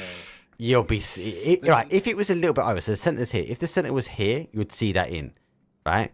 I just couldn't see it happening. Like, but if it did go there, they would have been laughing. But they've still got the boat. If I remember right, they popped their boat around the back here, from what I think I saw on that rotation. So they should still have a means of transport. Did they move it further around? Please tell me they didn't beach it. Oh no, they've got an emergency pickup anyway. They're going to take the emergency pickup. I mean, the emergency pickup might just be a little bit riskier, considering that they don't have any information once they do start rotating through, and especially considering that a lot of those teams were preparing for the zone perhaps to go over towards those islands. Now, after all, this is interesting. No, they're going to swing back, surely. They're just trying to get some high, I think. I think they're going to try and go that way. I hope for them. Saying that though, they are looking back this way. Maybe they're going to crash down and take the return trip. I think so. I think they're just going to land on top of them and then just take the other emergency escape if they do win out the fight. And that's a big if, because Beyond has spotted them out. Beyond is going to be able to take down one of their players already, and now just shooting Hellfire upon that last one. Oh! So they've left 2 of them! Oh no! Oh, this is bad, but is it? Or actually, this might be a 2-2 split, and they are going to be able to clean up those after all players. Only one of them standing, and the last player is standing on this little island. he might just be a menace later on, but I just don't quite see that happening. We do see here 17-year-old flying the front faces trying to shoot a couple shots toward that low W team that is rotating over towards the compound. Low W getting that compound basically for free, not losing any players. They have quite a comfortable position, and there we go. Beyond is starting to make their way. He's going back. He's going back. Wait, back? All 4 of them were on the emergency pickup. They all came off to take the shots, right? That was the right thing to do. They took the shots where needed. Then only 2 of them got back up in time. After all, we were happy, and after all, now spots him. Ow. Oh my God, Beyond. Get control back, lads. And we were talking about some madness going on in chat a little bit ago. Well, it's absolute madness for this game, as Beyond just don't seem to catch a break this game. They prepared themselves really well early on, and later on it just cost them everything. It seeming like the comms weren't necessarily too clear of what they wanted to do there, to be honest. Oh yeah, they didn't get. I think the moment they didn't get back on, they weren't able to put the get all back onto the emergency pickup. They just lost control. They just were discombobulated. Exactly, but then why does that player go back? Why does he decide to go for the swim? And especially because the other player is alive on top of the mountain. You would have thought, hey, just go for a 2-2 split now, right? Yeah, like, hey, we made a mistake. Let's 2-2 split. You guys stay on the island, try and survive out. We'll take a risk and we'll go somewhere in zone, and maybe we'll be lucky. Yeah, that player was lucky and were able to hold out. Poor Beyond now. They might have thought that there were more players onto their own island there. That might have just been the only reason for them to go back. But again, it's just too risky to go for that. Seeming like they've made some poor decisions. But as well, they still have 3 players left standing, I'm sorry. This is just a bad position for them. They're going to be caught out, to be honest. I do not see any way for them to get out of there, especially considering that Nocturnals know about it. They are starting to rain down those bullets upon those last couple players in the island. So they do have to go for that swim, or perhaps their bows. It's just going to be about hitting your shots, and it's just going to be about finishing those last couple players that will have to go towards the main island. It was a horrible, no matter what happens here, but they're going to try and hold out. What are they? Oh, yes! That's what we want to see. They ain't getting out, though. Oh, he's binned it. Get the smoke on it. Get airborne. That's what you want, UAV. Did they bin their boat off? They must have. There's another boat here, though, so I do have an option, but... Boat, I wouldn't go for the boat. Yeah, I think the airplane is safer. Yeah, but if they start swimming, they're going to get caught. So they will get caught. Such a hard play, no matter what. I think they are. I think they have kept their boat. I just think I haven't picked it. There's no reason for them to go back into the blue like this. So he's telling me they might have a boat. Yeah, they do. This is their boat. So they did keep the boat safe. That'll be yes, it's going to chunk them a little bit, but at least they can get a shift on that vehicle before going. The problem is they've got to turn it around. That's going to cost a lot of damage on the blue. And then they of course just have to hope that those Nocturnals players don't spot them out, that those Nocturnal players don't hit their shots. And considering that all of these teams are basically pro players, it's just going to be so hard. Now Pennywise trying to dodge and weave himself, as he is on the high ground. At least it's something going his way, so he does have a safe position. But those ANO players are aware of him, and shouldn't be able to get out of there later on into the game. Should be just a big death trap, as he now will just be trying to do some damage and perhaps get a couple points on the board. Just for the latter stages of the game, I just don't think that he's going to be able to get himself out of there. Now Low W taking this high ground. I'm loving that high ground being taken though by Low W. Yeah, they've gone aggressive on this one. They put 2 up, 2 down as well. So the remaining 2 at the bottom, they will be able to punish. So Team Venture, though, do sit themselves a little bit in the corner sections. They are taking some shots now back over to Imperials, who were already here. They were the ones causing the damage. ANO hold the outside edge, and we do know the player remains. We are there as the blast team. They are taking some damage, but they're able to get away and out of the gun sights of the Nock team. Further around the zone, though, our Zen team do find themselves right on top of our Project X, and Project X also have above them Morado Avocado. So there's a lot of teams sort of consolidating themselves into certain areas of this map at the moment. And there goes that zone, shifts itself back over. And unfortunately, Mercy Boys do lose their player on the other side. Big push now coming in. Project X down to the final player, Nade, cooked for Zen.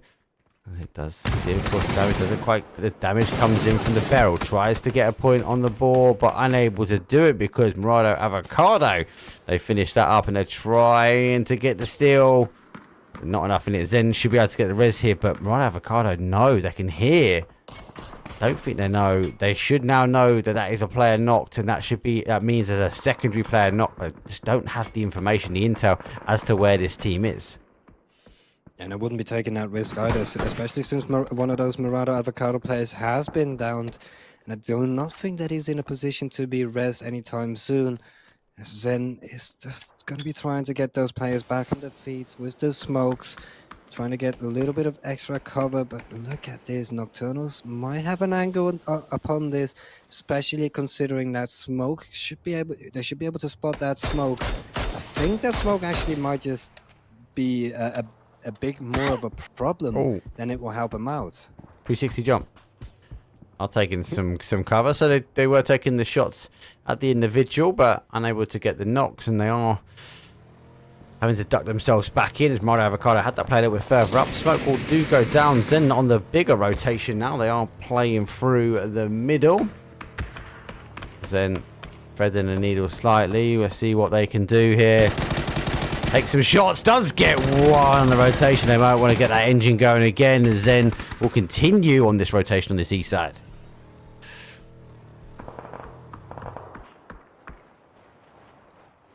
They just continue to go in towards the zone, only losing one of their players. Still a little bit of a win, but now meeting the the P90 of Zorf. An absolute madness of a gun as Beyond is the last one standing of this team. Down to 1 HP, and the P90 will take him down, or actually he got him as well. Distance will take him down. Actually, yeah, he managed to get that down. He got him, but that nade, he hit the Murado in front of him, and it forced him. He had to move out, and by him moving out, that was him done and dusted. He'd done all the hard work. He just, unfortunately, miscued that nade throw. Yeah, that's unfortunate.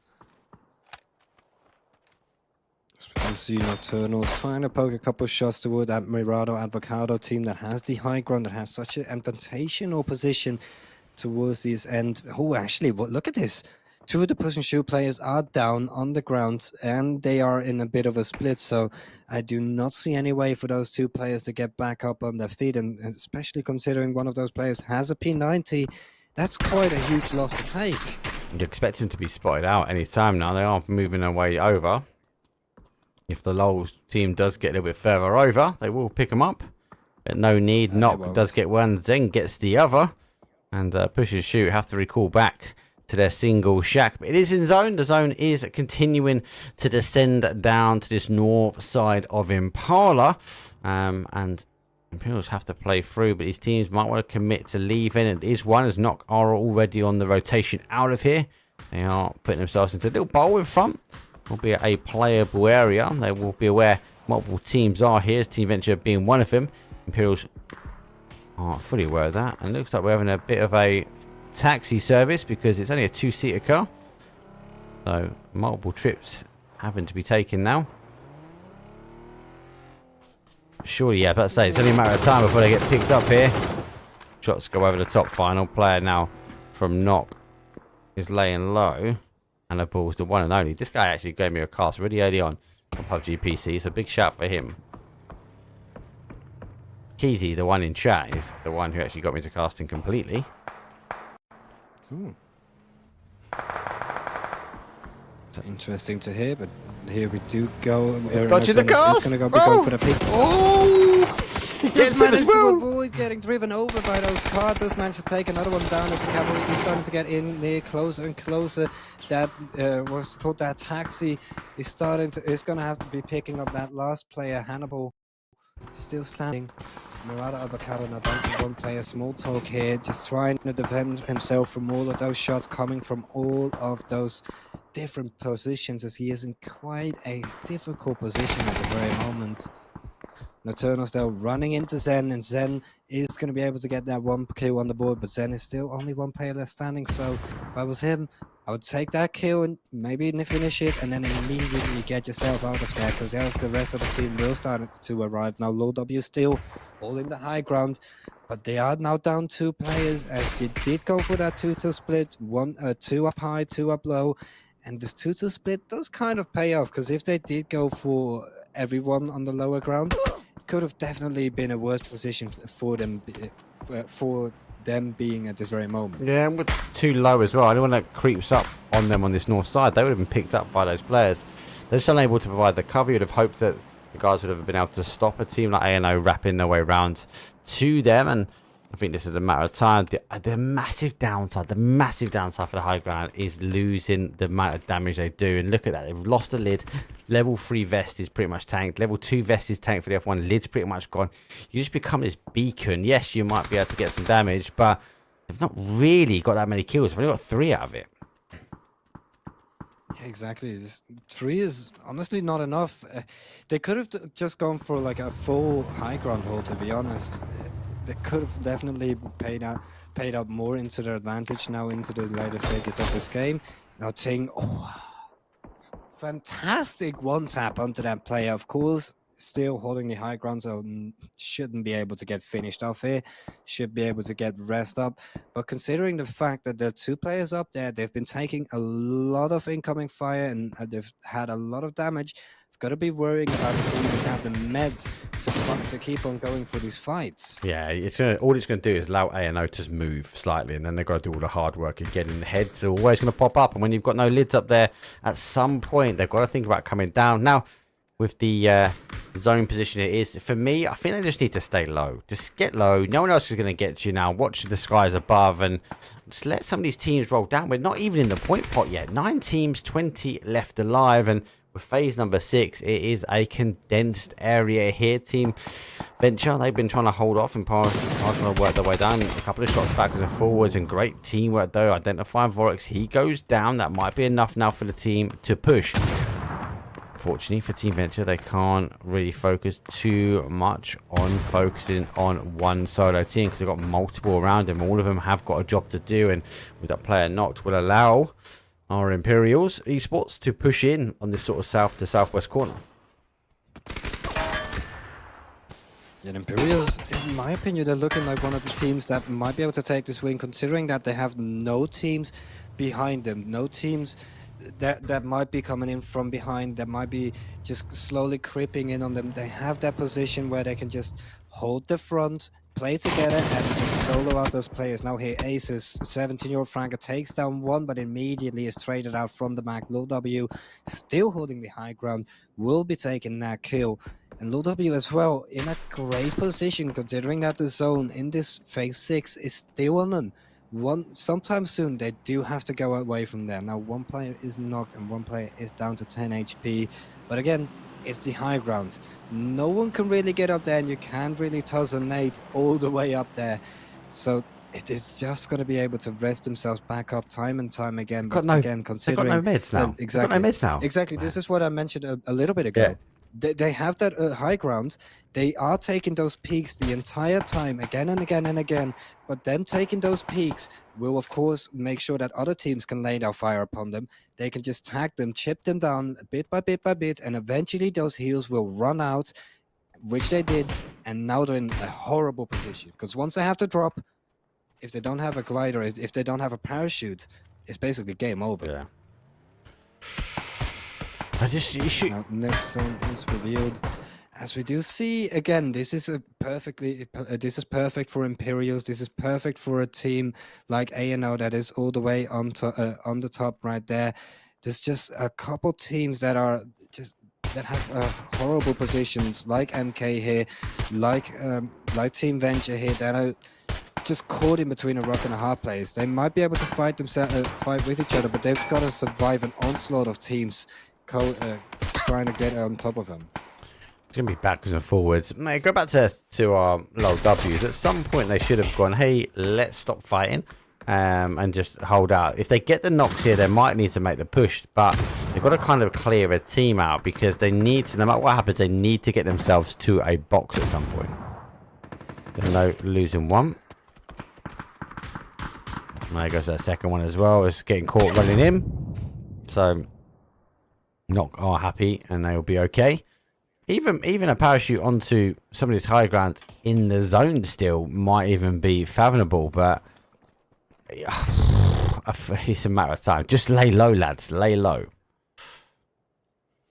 Exactly. Yes. We do see the last single standing push and shoot player trying to make his way around the zone, trying to find a safe position to play in, but I just don't think that there's any way to get inside of the zone while not having to run into a player or two here, as Nocturnals is holding this one choke point where Blazer has to come through anytime soon. The only advantage Blazer has is that he has that high ground and that he might be able to catch a player or two or one player off guard. If he does, he might be able to take this into a 1v1, and then it's just all about who has the better aim and who has the better position to end it off with.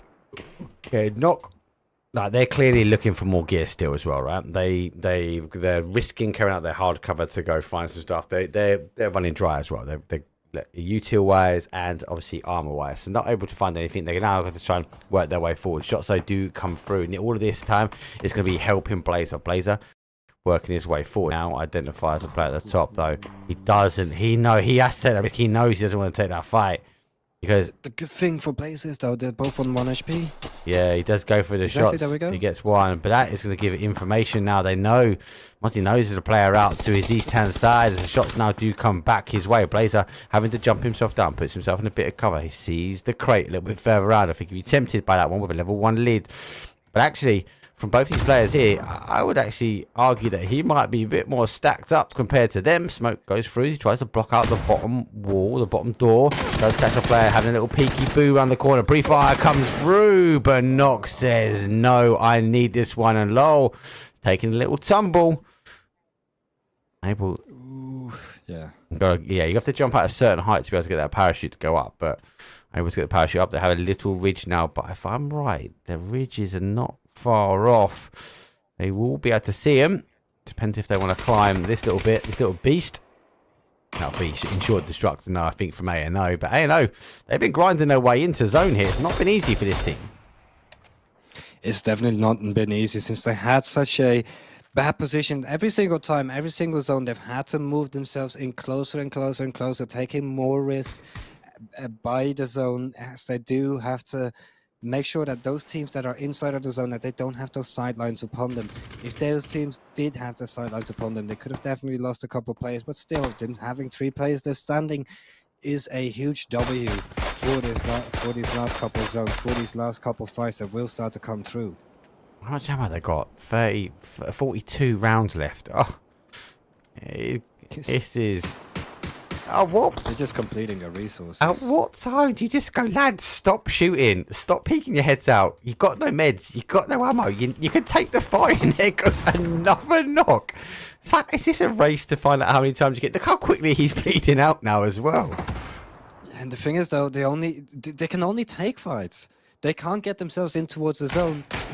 Because if they do, they're gonna be spotted, and they're just gonna be free range. They're gonna be easy shots for them, for those teams that are still inside of the zone. Maybe they might be able to get a miracle by getting in towards the zone in the right time, but I just don't quite think so. They've just got to be going for those kills. They've got to be going for those knocks, trying to guarantee as many points as possible. Now going for the jump outs, and yeah, exactly, that's what I mean. They had to try to go for kills. Once they jumped down, it was going to be game over for them no matter what. So them taking those fights was definitely great, but Venture is starting to take those fights as they still have 4 players left standing in a 2-2 split in the later stages of this game. This might be absolutely great for them. They might be able to pick up the win, considering that they have that 2-2 split, that they are in a comfortable position, that they have so many corners, so many angles that they can play over. The M249, with the high magazine capacity, is able to take down one as Imperials will be taken down bit by bit by bit. They've only got one player standing. A&O only have one player standing, and I do not know how we still have 5 teams left. And it's the final zone as well. It is coming in, so trying to find any way through. And now we go top 4 though. Imperials down numbers, 10 kills for them. Another team that's really been farming. But they've only got, this is a sure win. This has got to be a shooing and a half now. Team Venture knew it was coming their way. They spread themselves out. They're holding the angles down. Now they find themselves in a 4-on-1. It's an easy chicken dinner. Team Venture. Let's go. GG's on that one. I can't even, I don't even know how to say how better they could have done that one. I feel like it was done to perfection. I think so as well. They managed to take that early compound hold. They managed to get that 2-2 split and not necessarily confine themselves within one of those buildings. If they were only confined in one of those buildings, they had a limited amount of sidelines to cover. They had a limited amount of space to play in. There could have just been a couple of nades that would rain into their buildings and then they would have been dead. But they made the right decision by splitting themselves up into buildings, by making sure that they have those sidelines and that they can just take down teams bit by bit by bit towards the end, and eventually it worked out perfectly for them. I'll have to say that that's an absolute amazing play and an amazing game coming through from Team Venture. Yeah, good game for them. And I'm going to apologize now. I didn't even look at putting the leaderboard up to date. Like, since we had that island temptation, since we had Beyond doing some madness, since we had After All taking the island, coming from the mainland going to the island after we had all the teams on the high ground, all the teams on the low ground, and then with Team Venture still holding now the Imperials push from that southwest, because they were the team that could have really contended with them. But enough of that. That was a good game. We're going to go though into our next game, which I'll go into our game number 5. It's our last segment. It's a wrangle, but we'll take a very quick break though before that, and I'll see all you guys and girls in a couple of minutes. I know I'm in your head.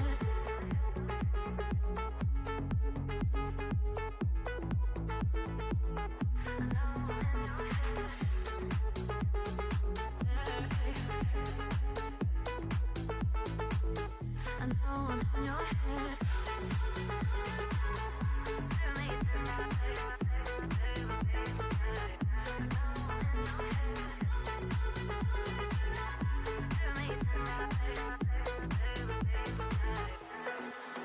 I know I'm in your head. I know I'm in your head. But she's laying in your bed. I bet you wish I was there instead. Hey.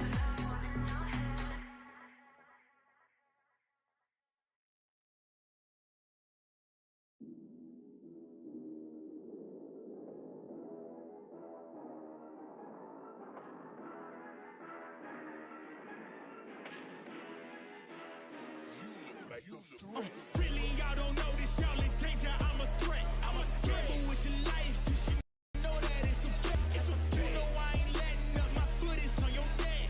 Take my word for it. It's a promise and a threat. Really, y'all don't know this, y'all in danger. I'm a threat. I'm a gamble with your life, 'cause you know that it's a bet. It's a bet. You know I ain't letting up. My foot is on your neck. Take my word for it. It's a promise and a threat. I ain't never really want to flex my gifts, but I think it's my time. Let me check my wrist. You can never get my shine. I'ma keep on grinding till I reach the tip top. When it's just in my jeans and I ain't looking back, 'cause I'm feeling like Chris Cross. They can never slow me down, but they need to hate me. Now I'm feeling like Chris. Rock with the team, 'cause you know that we winning, we with it, we going, we flowing again. I might just go by a Benz. I might just blow my advance. Whoa, I did it all for the feeling. Alive, but I'm making a killing. I'm gonna break every ceiling, 'cause I need a million, but I don't need your money. You can pay me in respect, 'cause once I do it big, what's to follow is a check. I need 100 bags, nothing more, nothing less. And the ops feel away, 'cause I'm next. I'm a threat. Oh yeah. Really, y'all don't know this, y'all in danger. I'm a threat. I'm a gamble with your life, 'cause you know that it's a bet. It's a bet. You know I ain't letting up. My foot is on your neck. Take my word for it. It's a promise and a threat. Really, y'all don't know this, y'all in danger. I'm a threat. It's a gamble with your life, 'cause you know that it's a bet. You know I ain't letting up. My foot is on your neck. Take my word for it. It's a promise and a threat. I ain't been feeling spectacular. Flow so sick, it's hazardous. Y'all still suck like Dracula. Zip this beat, let's back it up. And I don't care about kids cause they talk too much. And I know that I gotta keep on grinding, finding myself. I ain't gonna stop until I know I had enough. Mama, I made it, I know that they see me. I'm popping these bottles just like I'm a genie. I'm glad that you made me. It's all in my DNA. I'm at my chips like I'm working for Frito-Lay. And bet the bag on myself. I don't do it for my health. Every thread is a champion. Got the title, need a belt. I don't need your money, you can pay me in respect. Once I do it big, what's to follow is a check. I need 100 bags, nothing more, nothing less. And the ops feel away, cause I'm next, I'm a threat. Oh yeah, really y'all don't know this, y'all in danger, I'm a threat. It's a gamble with your life, cause you know that it's a bet. You know I ain't letting up, my foot is on your neck. I don't take my word for it, this a promise and a threat. Really y'all don't know this, y'all in danger, I'm a threat. Gamble with your life, cause you know that it's a bet. You know I ain't letting up, my foot is on your neck. I don't take my word for it, this a promise and a threat. Still young spits, but you call me young boss. Eating real good, so a man's gon' floss. Got my way up in my view real posh. You a frisbee man, so that mean you get tossed. Got a new clip, studio in the back. Numbers ran up, had to split it with the chaps. Realest in the city, in my record, I fact. But your man's only chat when he do it in the raps like Squad go lost and don't really care what it cost them. You don't wanna cost them. My lifestyle awesome, couldn't decide if my gal wanted to, so I butt them. Don't run track, but I run up the check. Run, do it real big, gotta one up the next. Point to the sky with the one up, I'm blessed. I'm young, rich and black, so you know I'm a threat.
Here we go. It's game number 5 of 6. We got one more after this one. The playing path, though, is a northeast down to a west. But it's a bit shallow. A wrangle, a smaller map. The OG, the one, the only, the first.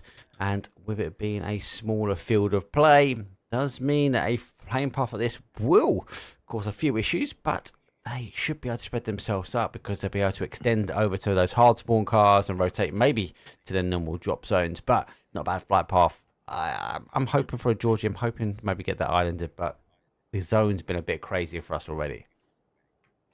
Yeah, the zone has been very crazy for us, but of course, Arango, I feel like Arango doesn't necessarily bring out too many crazy zones. Although when I say that, I feel like it's probably going to be a crazy zone now. But usually it's only a crazy zone if we do end towards that bottom island towards the south. Other than that, there isn't too much crazy stuff that could happen with the zone on this map. Sometimes we do get to see a little bit of that playable area being taken out, but usually it's just not way too much. I'm not expecting that to happen again, as we do get to see the zone being revealed. And actually, I mean, yeah, this is quite a normal zone. Yeah. I mean, it's about 80% play area. Yeah, it's not bad. It's not bad. We've got that high ground up by the lumber yard here. Obviously, Milter Power, Small Power, that will be in the eyes, the mindset of these teams. So the capabilities of maybe extending and rotating down to a degree. But with the Flame Path High, yeah, early rotations like our ever climbers, and they know it should be clear enough for them to rotate down and say we'll take Milter clean. They might even continue all the way around in towards Milter Power down on that south to southeast corner, because it does end here quite a lot. Quite a few teams need to rotate their way in. We might even see a team rotate across military and hold out on the other side. So interesting zone for the flight rotation we had, but generally a bog standard boring. But I think that's going to mean that we're going to have some madness unfold. Hopefully we're going to see some madness unfold, because these games today have been absolute madness, every single game so far. I think only the third game that we had today, the first Myanmar game, was a bit more of a standard game where it wasn't necessarily way too exciting. It was it yeah, it was just more of a default game. The rest of them have all been absolute madness. I'm expecting this one to perhaps be like that as well, since these teams are now starting to rotate their way in. They are starting to take those cars and take their positional those positions in order to place themselves for the latter stages of the game. That should be good. Teams will start to rotate their way in, and as I promised, I will I will do the leaderboard this time because it was just mad. That last game was just too madness for me. Way too much madness for me. But it was just action straight from the beginning until the end, the entire way through. We got to see those teams fighting for positions. We got to see them almost taken down or almost going towards that island. But talking about taken down, I mean, it might just have been misspoken, but what is going to be taken down is one of those is one of those Project X players. As one of them is down on the ground. We might just see a revive come through, since he is quite caught off. He is quite far from the ones that did manage to knock him. So I feel like that rest should be coming through any second now.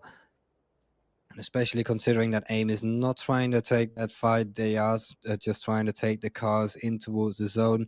They have perhaps realized that Project X is split up a slight bit. So if they take those cars, if they do decide to go for those Project X players, they could definitely take down those two players that are split off from the rest of the team. We just have to wait and see how it goes. Most of the teams coming themselves in now. Project X, obviously, you mentioned, are wide. After all, though, are taking that higher road, just north of that Snake Road. And there's a nice rotation in to overlook over by Shelter. So it's a well-played area. Project X, as you mentioned, are pretty split, and they are lurking on this side. So please be cautious. Level 1 lid barrel could cause some damage. He's using the trees as cover. He doesn't want to get spotted out. He does not want to get spotted out here. But he might. Do you know what? He might even take the shots at the solo car that is coming down. So I would. Yeah, maybe now. Yeah. Yeah, that definitely. There we go. Takes those shots, able to get him down to 1 HP, and there we go. Now comes through, and the immediate finish. That just sucks if you're AA. Yeah, after all, would not be happy that they thought it was clear coming through last, and you assume there isn't a player in a random location like that, though. But they did pick him out here. Smokeball going for the early rotation as well. They're trying to figure out exactly where players are. Does Zeke himself down? I think he's going to Zeke himself straight in towards the team, and does spot him, gives him a little beepity beeps. As he can see, he has mounted the car up and will find himself ducking himself over the wall. But the rest of the team are too far out. Beyond, no island, guessing for this one for them, and hopefully if they put the emergency pickup, they can all attach themselves firmly onto this one. But after all, it will be eager to get some kills. Now, type of zones that we do get here, yes, we do have it play back towards this sort of south to southeast. We had it quite a while. They did change that, so it does split around. We do have recently quite a lot around prison, very sort of the south side, and then to sort of northeast and northwest of prison. They're really good endings because some people play it a little bit late and they stay in prison, they get caught out. Some of my favourite zones though are up in this sort of top section for a rank, where we see these open fields, this trench come into play, and you have to play this horrible terrain, and you've got to be a little bit creative when it comes down to it here. Aces though, they go for a slight split, and we have seen Beyond though, they are taking one of the little dips and crevices just on the outside of the shack. They can play it, but you wouldn't want to live here too much. That's why we are seeing that 2-2 split, and Orclus, they've just lost 2 on that rotation. A team which had very strong killing games, as I mentioned before, they just haven't been able to get the chicken dinner on the board yet.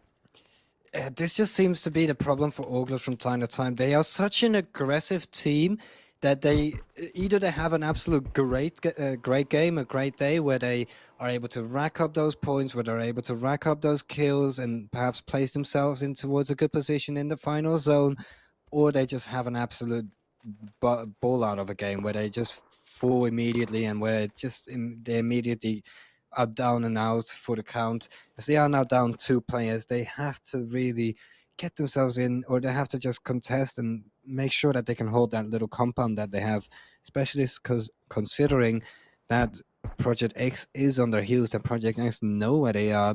The only good thing for them is that Project X is on a 2-2 split, so they have to Project X is not necessarily going to be going for this fight. No.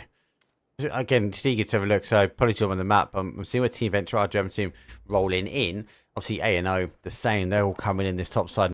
Knock will come in and play a little bit safer on this this bottom side. On the top though, BBL extending down from north. Imperial's coming in from behind. Might be a slight sandwich here. No one's taking mansion so far, and the compound's out a little bit further out. I don't think it's going to play back too far here. But again, BBL can maybe try and stop themselves in this open ground, this open terrain before playing in towards heaven. But it looks like they're going for a full commit. Michael says, no, we want to take this. I am BBL. And they roll straight up. Cover and fire, though, does come from Smash and Clip, though, as they are providing or trying to bait the shots from SLR in towards him. But Util is coming over. We'd expect, though, Rustamart will come in a bit tighter as well. I don't like this from Michael. He is just split up from his teammates so much that if he does get caught off guard here, he could just be a free kill for the taken. Now the cavalry arrives. Now there is potential for these BBL players to contest for this fight. The cars do come in. The nade is absolutely perfect. A smash gets smashed by it immediately. Michael now trying to get himself in there. TDM is trying to cover up a slight bit as well. TDM now does full. Michael is down to low HP, and BBL are looking to get to be out of the game right off the bat. I did not expect him to throw the car like that. Clip now is the final player. Break it down, right? BBL had that hold that Michael went forward because they were trying to bait the fight in, right? They were trying to bait him to come into Michael. Didn't quite go that way. The car rotation didn't quite work out for them, and SLR just held their nerve a little bit when it came down to it. So we are going to see BBL rotate their way back. There be seen though, but Morado Avocado sends the Jeep over and forces him to get himself out. He gets pushed away from the tires. Clip, super aggressive. Clip, another one that's in my fantasy team on the early stages. We'll have to try to fight. It is a one-on-one. He is down HP. Does leave the tree. Does leave the baitable cover that you'd expect a player to be. Now playing the open terrain, Morado Avocado has a time frame. Now he knows our cars will be coming. Does see it. Maybe taking the opportunity to get in the car himself and get going, but is the player close enough to take the shots? He uses the train well, but not well enough. Morado Avocado, they tap down Clip. 17th place for BBL. They go down and out. Didn't quite work out, but again, you got to remember, scrims off for trying stuff, right? Exactly, scrims are just for trying stuffs, and it's just for being able to perfect your strategy going in towards actual tournaments, where it's for actual money, where you're actually playing for honor and for glory. This is all just for practice, and practice makes perfect eventually. So it is what it is. Sometimes it works, sometimes stuff works out, sometimes it doesn't. Sometimes you just gotta have to concede for those losses. You will be able to learn from them in the future, though. Yes, you will. Project XO has got confirmed. A bit of a player down, and I think they were trying to hold him out. So I think he's trying to bait him into the shots, but he does take the safe option and goes for the door. The rest of the team, I could see they were in the car. I don't know if they were going for the full aggressive stance. They seem to be wrapping themselves around. They will find themselves in the back of the building, but here comes the second car. Will they follow the same path or maybe crash into the shack? Would have thought they might have tried to get some more angles. Not though. Do get the longer distance on them. A&O will be reading the kill feed. Too strong. You know it's a 2-on-2. Nade through the window. Doesn't quite catch as it does hit the window ledge. That was just so close from going in there. But even if it went in there, it wouldn't necessarily have done any damage. Max now down to low HP. He is out. So, actually from a different angle is going to be taken down. I wonder how that one, what team and from where that team was able to take them out, but they are now out for the count. As we do head over to SLR, that is trying to fight against this Morado Avocado team. Morado Avocado trying to get in towards where BBL fell on earlier on, trying to perhaps be a little bit better than BBL and correct their mistakes. As those nades are starting to rain on through. SLR still have one player standing on the roof holding their high ground, trying to spot out those players.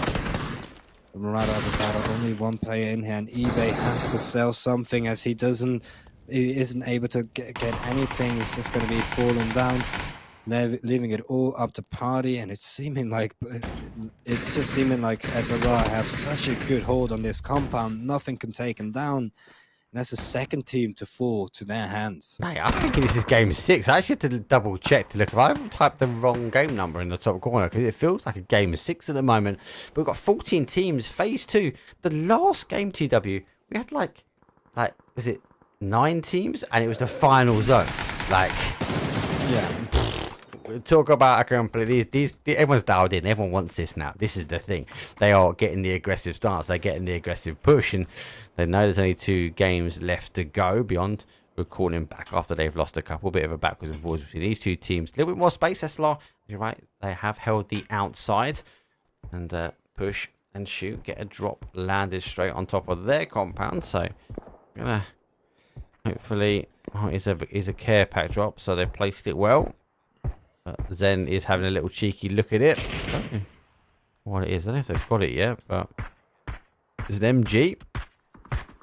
Not preferred. Not in the early game. Normally preferred in the late game, though. I must admit, I've seen a lot more people with MGs nowadays in the late game, especially on their Tago map as well. You can get a lot of MGs running around. Zone phase number 3, shifting away. We are getting that west-hand side of prison, so not too bad for most of the teams that we're in. We've got a couple of teams that need to work up towards this prison hill, and in Team Venture they've got an option whether they wrap round or play in. Obviously if they knock themselves over, it will delay that one. They will be getting back up on their feet. No real pressure, so expecting to push in on this one. We are seeing August. Let's have a look at the nose side though. Oh, actually no, this is. Let's see if they get caught. I haven't quite caught it yet, and this is all open ground, so Aces will dig themselves in. SLR have taken the other compound, so there is no. These 2 will sit tight now for at least another zone. Yeah. Most teams are just kind of like ditch attempting their way in at the moment.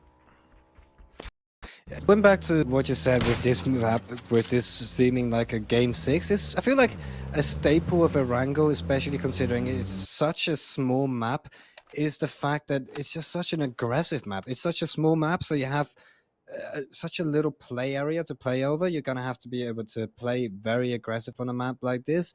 And that's why we're perhaps seeing these teams take on those early fights, take on a lot of those trial and error stuff here early on into this game number 5.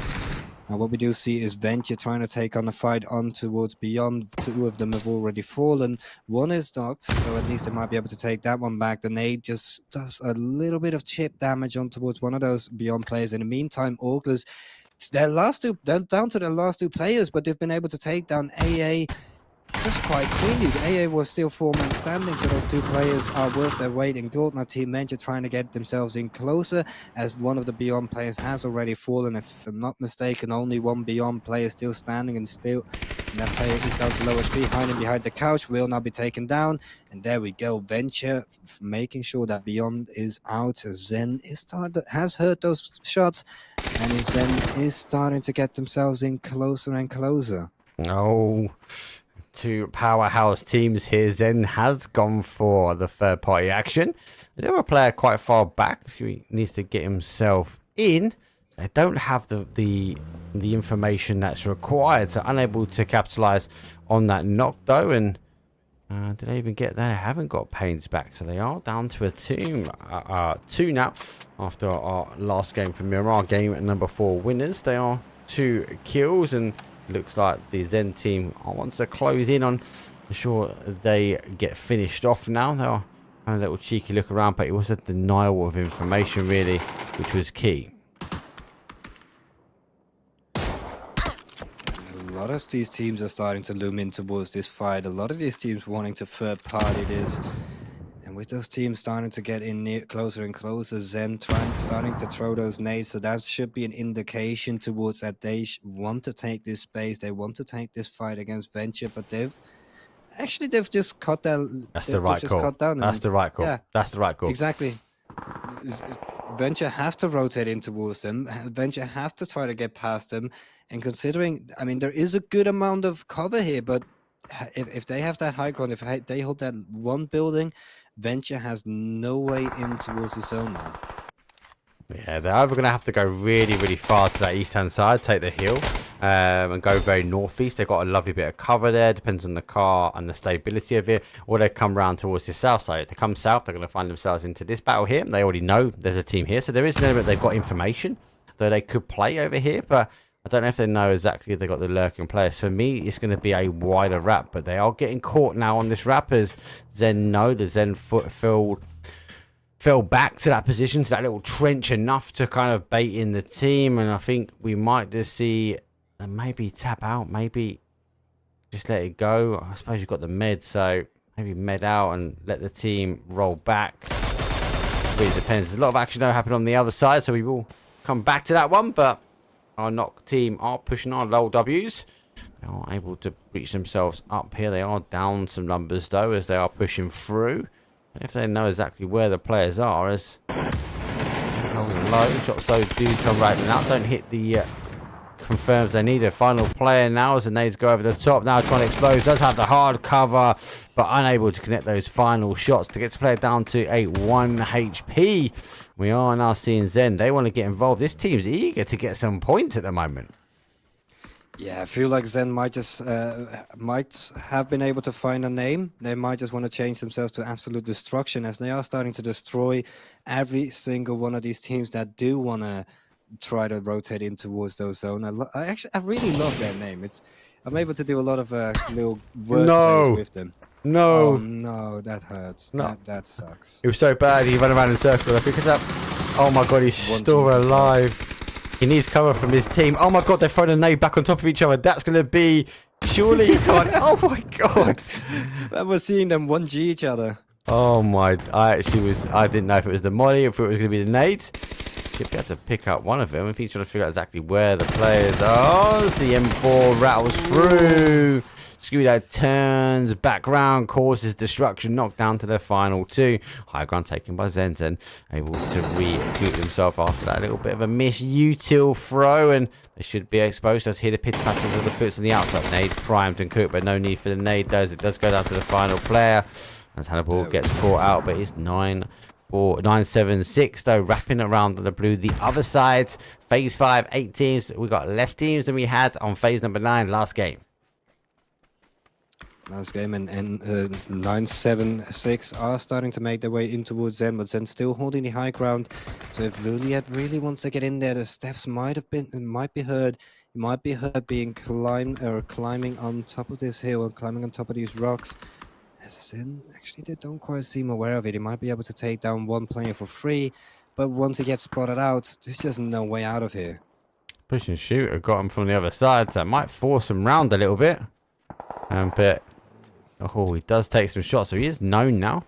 Nade up over the top, but the Zen team are recalling back. As I said, they did take a knock from push and shoot. That's drawing their attention. Blood is in the water for Zen. Seems like anyone who shoots to them, they go full swing to take that one. And now it looks like they're bouncing back around to this north side to maybe take on push and shoot. Zorf, though, taking some more shots. Looks like Pocketee's going to work on the other side as he does pick up our SLR team. And let's get a quick kill confirm. Imperials, though, they've wrapped out round and they're still holding a wide split in the field. Very creative play, but hey, we have to go from there.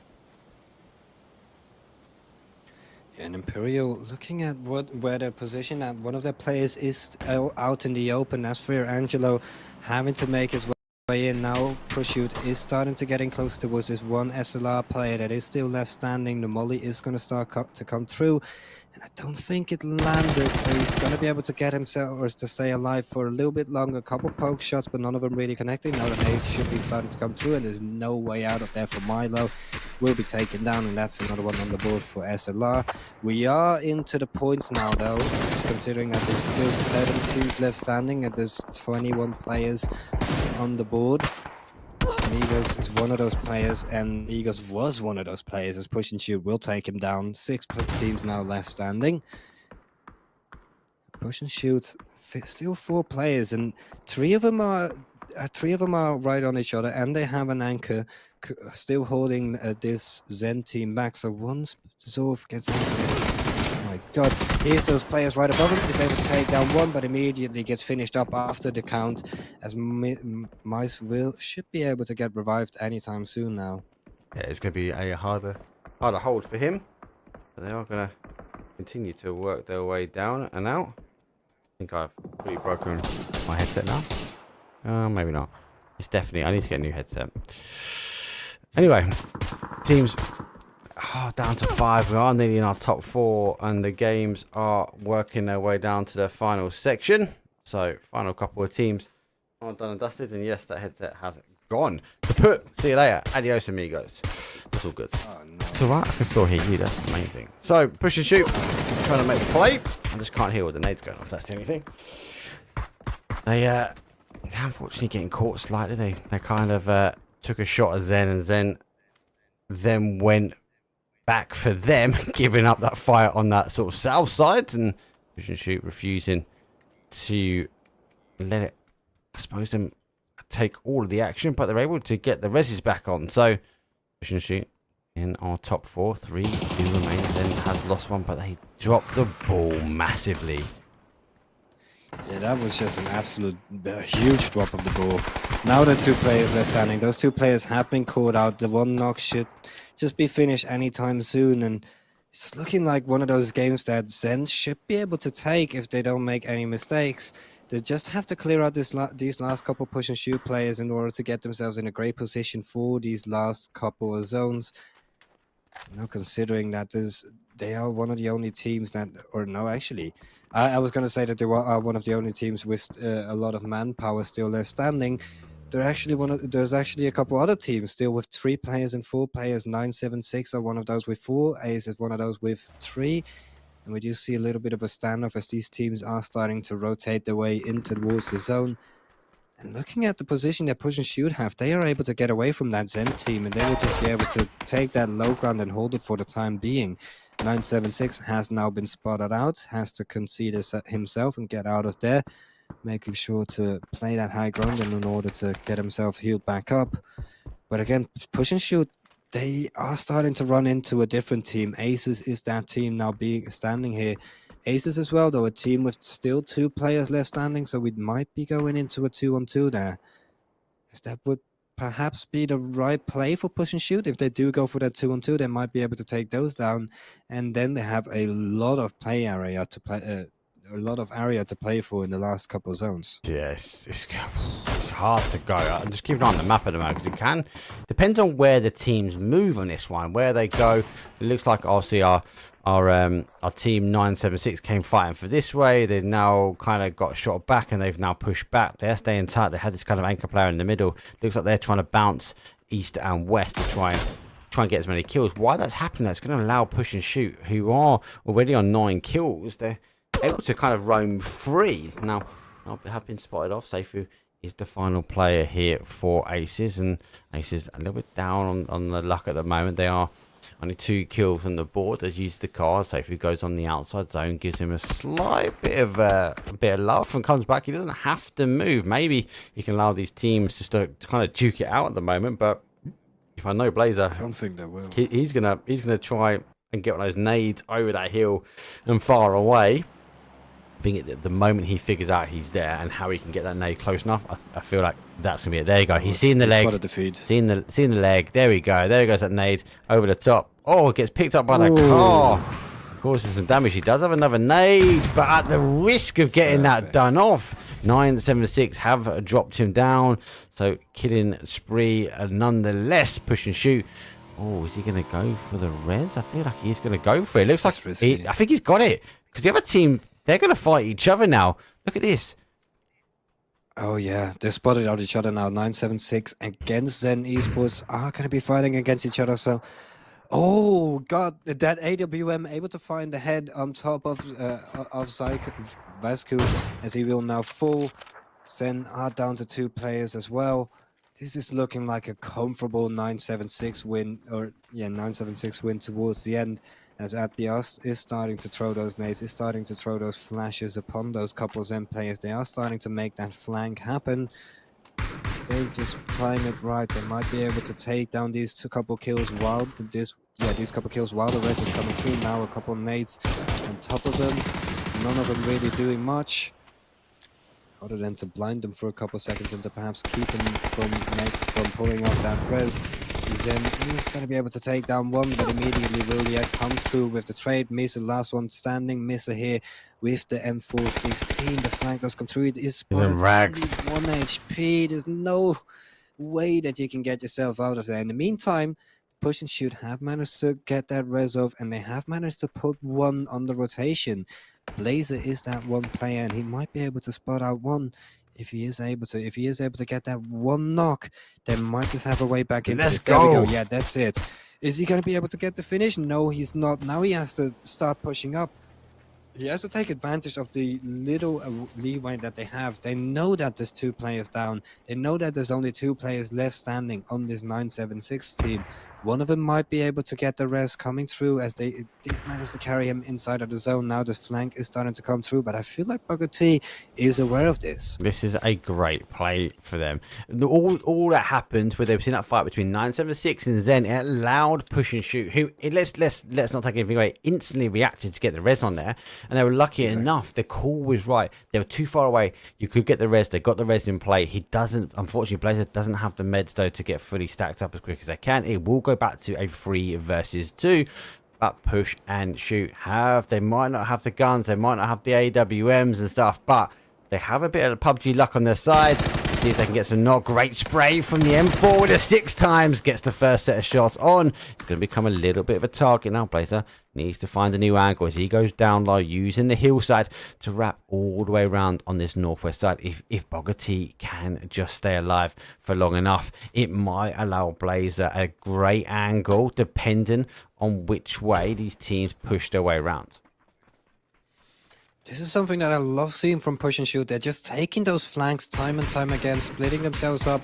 This is exactly what they need to do. They must be able to get themselves into a better position in order to win out those fights. If they aren't able to do that, it would definitely be a 976 win. Now taking the car, trying to get themselves in closer. This is a bit too risky in my opinion. But the dive by, it works out as Abdi does taking down Blazer. Now last one standing, and there we go. From a range, 976 will take game number 5. I'm not gonna lie, people, but I was kind of backing our Push and Shoot team to win there. If I'm not gonna lie, that would have been a hero's win. I'm not gonna lie on that one. But 976 aggressive stance. They threw a body at it and it just played out. If that drive-by didn't work, TW, it could have been a different ending. Exactly, that drive-by was the perfect play. It could also have worked in the exact opposite direction, and it could have given them a 2v2, which in that situation I would feel like Push and Shoot just win it based off their experience and based off their team play alone. Push and Shoot still gave it a good fight though over towards the end, but at the end it was just, they just didn't have the manpower to fight for it. 976 took matters into their own hands, and they were able to finish them off. They were able to do the job, and they managed to get that win on the board. Absolutely perfect. Good game. Absolutely perfect. It was a good game. I feel like, yeah, if they had a couple of meds, they might have been able to get med up quicker and all that jazz, abandoned at that point. But hey, that was a good game. That was not game number 6, though, for the madness that it did unfold and reveal. It is actually game number 5. So we do have one more. We're going to throw yourself out to a quick break already. It is already nearly stacked up, so it won't be as long as the 5 minutes I put on the clock, but we'll see you guys in a few.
number 9.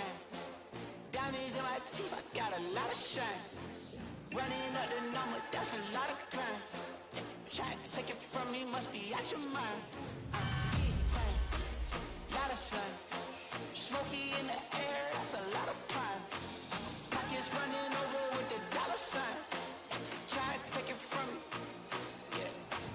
Big time, big time, big time. Big time.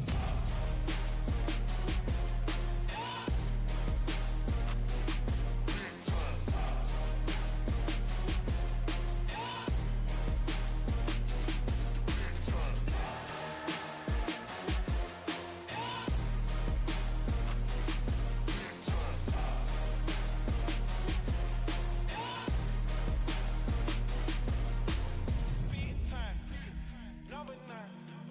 Diamonds in my teeth, I got a lot of shine. Running up the numbers, that's a lot of crime. Try to take it from me, must be out your mind. Lot of shine. Smoky in the air, that's a lot of crime. Pockets running over with the dollar signs. Try to take it from me.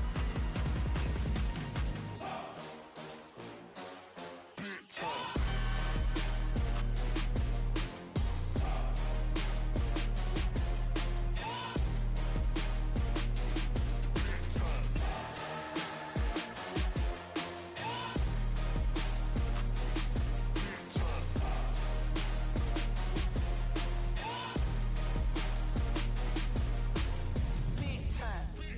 Number 9. Diamonds in my teeth, I got a lot of shine.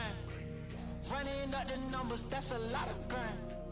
Try to take it from me, must be out your mind. I'm big time. Lot of shine. Oh, very, very, very quickly. I was flapping about with the leaderboard. I believe it's correct now. Have a very quick look at this one though. As it stands, Team Venture though is top spot. 48. August though are unable to get a chicken dinner. They're in second, 7, 8, 9, 7, 6 though. Get a nice +7 after that game. They find themselves in third. Slammers are in fourth. And Murado Avocado dropping their way down into fifth place. Let us throw ourselves out though. It's the final game. It's the final wrangle. It's match number 6. And you think last one was crazy. This one's going to be even mad. I'll see you guys in a second.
And final game. Good flight path. Northwest down to a southeast.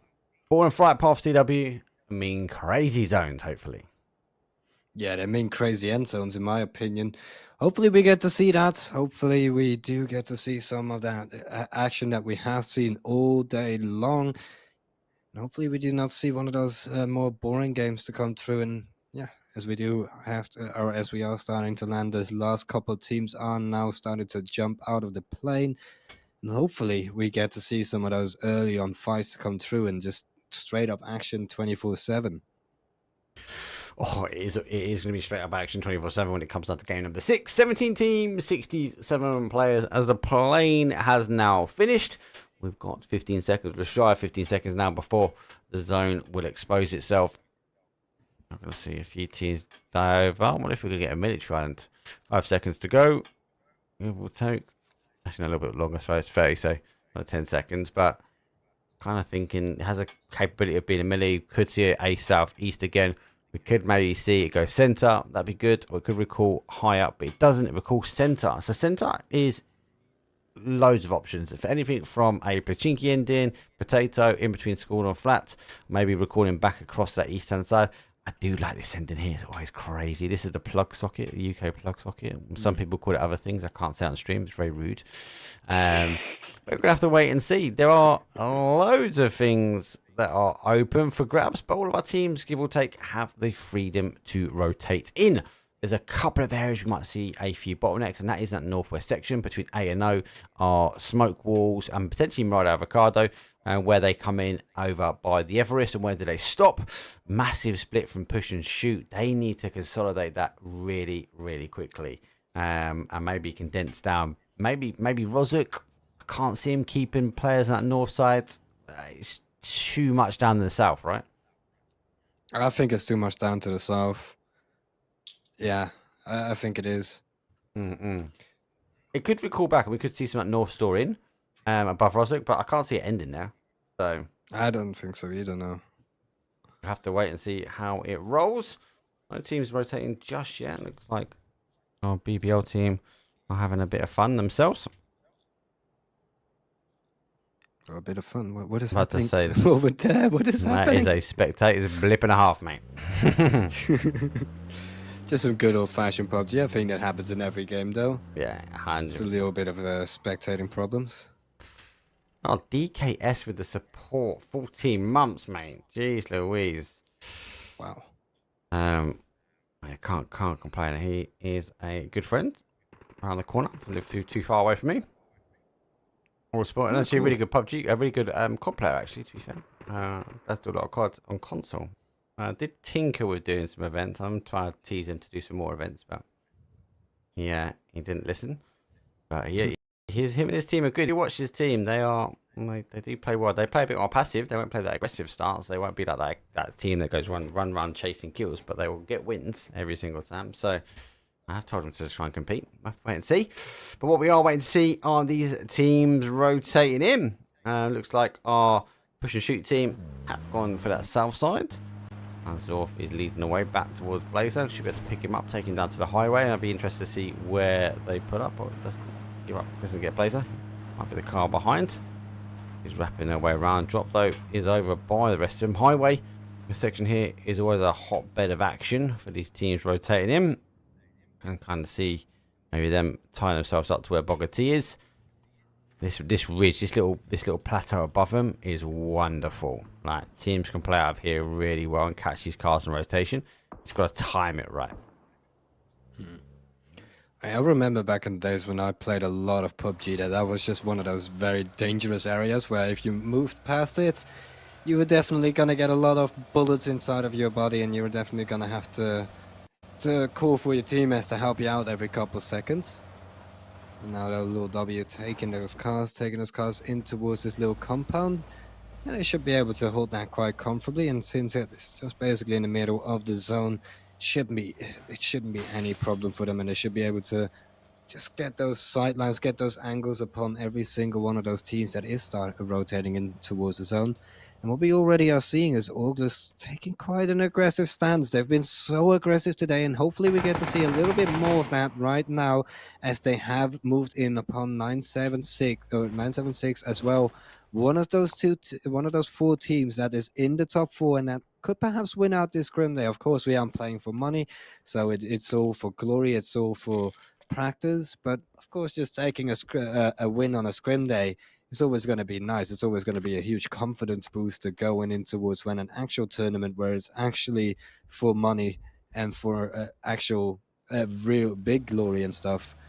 It's always nice to get that little bit of extra confidence for those tournaments. Yeah, 100%. Augusto have wrapped themselves around. They are tying themselves back up. They do leave the danger zone. They put themselves up at the flat roof. On the garage building just on the outside here. Not a bad hold. I think we're going to see a lot more of a telltale signs now where teams believe things, the zone's going to position up. Smoke does go up. Weston is trying to get this car safe as quickly as he can. Then I'll try and push it in, but it looks like August might be making the play out. 976 on the other side. They do get the knock. Does that mean we are going to see the push? Be a very hard push to come. Chotso coming in for Western, hold up this sort of north hand side, but he goes down. That's the second one go. Here comes the util, and here comes the push. Look at this from Flash, throwing in the Flash, already near the building, already getting themselves in. Now bolts through the windows, and that's going to be heard, but this res is still coming through. Abedi is, in the meantime, has been taken down, is out on the ground, but look at this, Flash has still not been spotted out, able to take another one down, and that's just one player left standing on for Auglers. If they didn't get a rest coming through, oh, actually they did manage to get that rest, but now these last couple players are starting to loom in close. Western now does fall down too.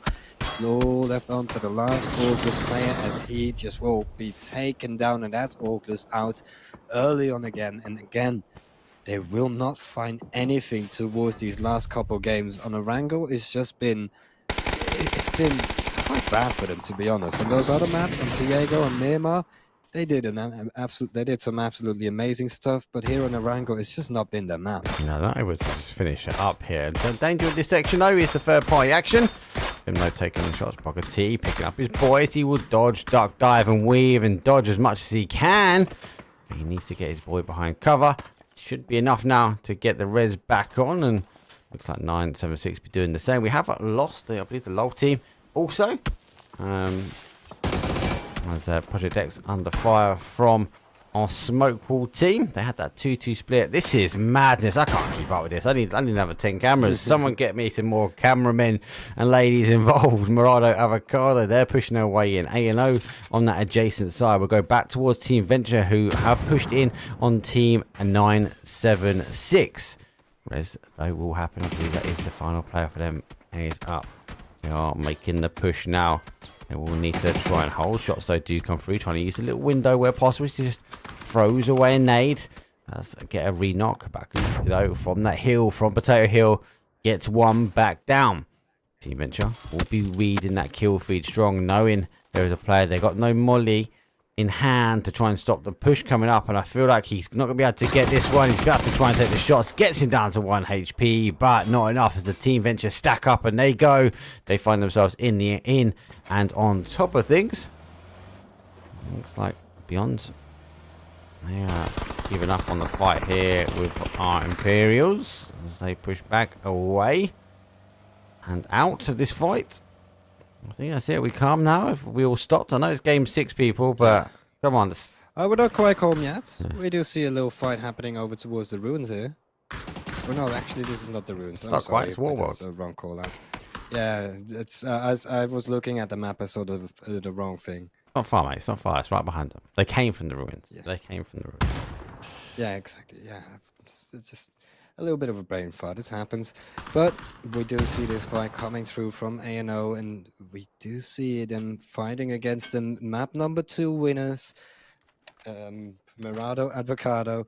As Mirado Advocado are already 1 man down, having to get that res, and now A&O are starting to loom in closer and closer and closer, trying to take those fights, trying to get a couple angles and perhaps get a knock, because once they get that knock, they should be able to get themselves in there. They should be able to take down those players, especially considering that it's a 2-2 split.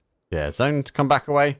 So pushing pretty much Pachinki in towards give or take a centre area. It does have, again, capabilities of going either way here. We can see it recall back to the southeast. We've seen it go a lot north here. It can even go all the way back into that Picardo area. So Pachinki's not Picardo.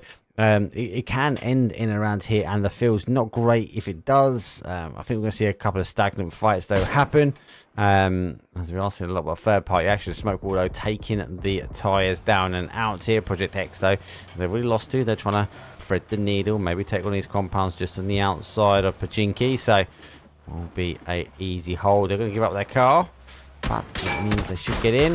Shots though do come in. P90 in hand. That's going to be a hard compound to push. Have seen the second player get out the car, so I'll try and take the shots down towards them, but they need to be focusing now as we've got aces rise up and around by Potato Hill. They just need to consolidate and pick the fight well, but they also need to be very cautious. So our Imperials, they're storming their way in as well. It looks like they're not even thinking about zeking and stopping. They've gone full hell leather. I don't think they know.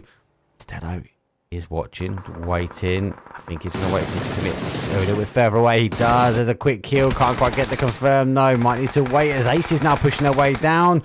And see a one-shot here. Does they do now lose another one to remain. 17-year-old Fragger picks up one of them. Made a bit of a throwaway. I think that was a bit more of a pinpoint accurate, as in that throw a nade at the pin. But they are doing all right. They are dealing with this one. Interestingly, I want to get to that map. Our team is a little bit further on that west-hand side. After all, have pushed in on this one yet. And Fragger is currently living up to his name, taking down this Imperial squad bit by bit by bit. Seifo able to get one as well, and I think Angelito should be able to get out of there. Should just want to drive away, concede the fight, and play for those last couple fights. Actually, he's still sticking around. He's still having a little look. Now we do see Zen with that escape, with those escape parachutes, just flying above. I can't see him stopping. Surely not. No, they do. They do. They want to fight. They want to get on top of a team here. And they have jumped. They are looking like they're going towards Pachinki at the moment. I feel like a lot of teams will try and play, and maybe they go a little bit further down, and maybe they're going to miss time as Project X spin their way into the compound. They're going to have no idea until now. They can hear the shoots above P90. They were in the single stack, and they've actually now pushed themselves over. Lands and chucks a nade straight back to stop any kind of push there from Project X. And Zen put themselves in the compound. Pretty strong positioning. Depends on the next zone. But look at this BBL taking a fight here with SLR. Still fighting on the outside as well, so it looks like our fight in our water world is still going on as well. That fight has been taking a long time. I feel like this fight is most likely going to be taking a bit of time as well, especially considering since this BBL team is quite a bit split up and still quite far away from this SLR team. They have got one knock, so they could try to close that distance. They could try to close the gap. Now going back to A&O, having one man down against this Murado team. The nade might be good, and nade just doesn't quite land. He's able to duck himself. He's able to stay alive a little bit longer. Small talk, able to get another one on the board. Only two players left standing. Last one has been spotted out as well. Takes a little bit of chip damage and only hiding between one more. Oh my Actually, days. that BBL fight was quick as they just managed to take down SLR within seconds. Only one player now standing for A&O. Murado Advocado should be able to take this one down quite easily. Ping is the last one standing, but Ping is someone that over the last couple casts that I've done here, he's been able to do a lot of work. This time he doesn't do any work, and he falls down to Murado Avocado, to our map number 2 winners. I tapped up BBL to get back to that fight as quick as I can. The moment I saw BBL in, I pressed the button. By the time the animation went from one to the other, the team was wiped. That was just really quick. I mean, they were able to get those kills, a singled them out quite easily. Now, what is going to be singled out as well is SW. That's one down. They should just be able to get themselves inside of that building, have to concede it, have to make sure that they can't make that player get back up on their feet, as he now will be finished off. Zen as well, holding one of these little buildings. I think they've spotted down explosion shoots, but they aren't quite able to take those shots from ranges. There's still a lot of cover in between them, and push and shoot will basically just sit themselves in those little trenches, make sure that they're able to play in a safe position there. Yeah, I think they were expecting him to go into the actual trench itself and not the crater. So line the shots up. They've got to be cautious though, because they do have Project X on top of them as well. And obviously we do know Zen just 2 minutes ago dropped in on here. BBL get a clean pass now up to Potato Hill. They will go scout it up and they have to figure out where they go.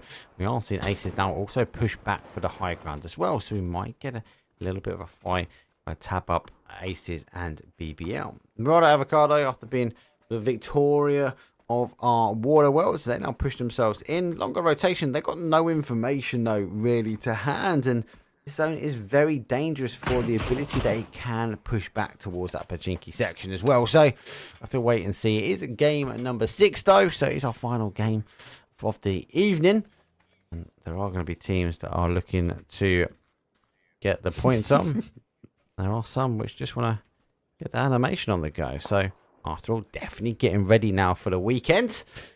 As, they just want to try and hold out. It's definitely not lagged out. He's just waiting this one. I think he's waiting 12 seconds to go before the zone pops. I think that will be a decision of where they go after this one. Yeah, let's have a look at the bottom side of the zone, because we do see AIM holding down this solo player. They are still a bit split up, and considering that the fact that they are still inside of the zone, they don't have to rotate over towards Pachinko. They should be able to take that fight. But the fight happening over towards the north side, over towards the complete other side of the map. Ace already able to take down 2 of those BBL players. Only 1 player in the turn for BBL, as it is a 2 versus 1 standing, if I'm not mistaken. Oh man, 17-year-old Fragger manages to find another one, and now it's into a 1 versus 1 with Smashy from down on top. Actually, it is a 2 versus 1. Smashy from on top does get a nade on top of him. So now he's fallen out. The heal does manage to come through. Smashy is down or no, actually isn't down. I thought I saw an animation come through, but I didn't. Now the position has been closed out. BBL continues their tear as they will now take down Aces as well. Or actually, Aces will take down BBL. I'm sorry. Nice move as well. Project X here in the fight, and they did take a couple of shots, but taking the chance to get back in the car, leapfrog in front of Zen, and find themselves a bit more in towards zone now, taking some more shots. So they do scout out the trenches. It's a bowl that's playable as long as the teams around them are fighting. If they stay in here, and there's no pressure from these teams in and around their section, they will get condensed in a little bit, but it might be enough just to try and survive out for a couple. Beyond have crossed the road over, and we are seeing the great migration now for a lot of these teams, and this is what I was worried about. After all, do pick up though. Project X nades in hand, unison on those double nades. There goes one, second one goes straight for the car as well. Car be exploded. Project X disengaged completely. Has to get a smoke over for Max though, and will try and hold out here. Needs to ensure at least gets a knock, but the more noise he makes, the more damage it's going to be, because the teams will just focus the point back on towards him.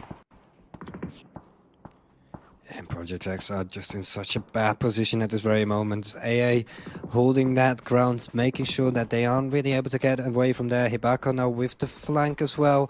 They should be able to peek out any second now, as those Project X players are trying to get out of there. Now having a look at push and shoot here.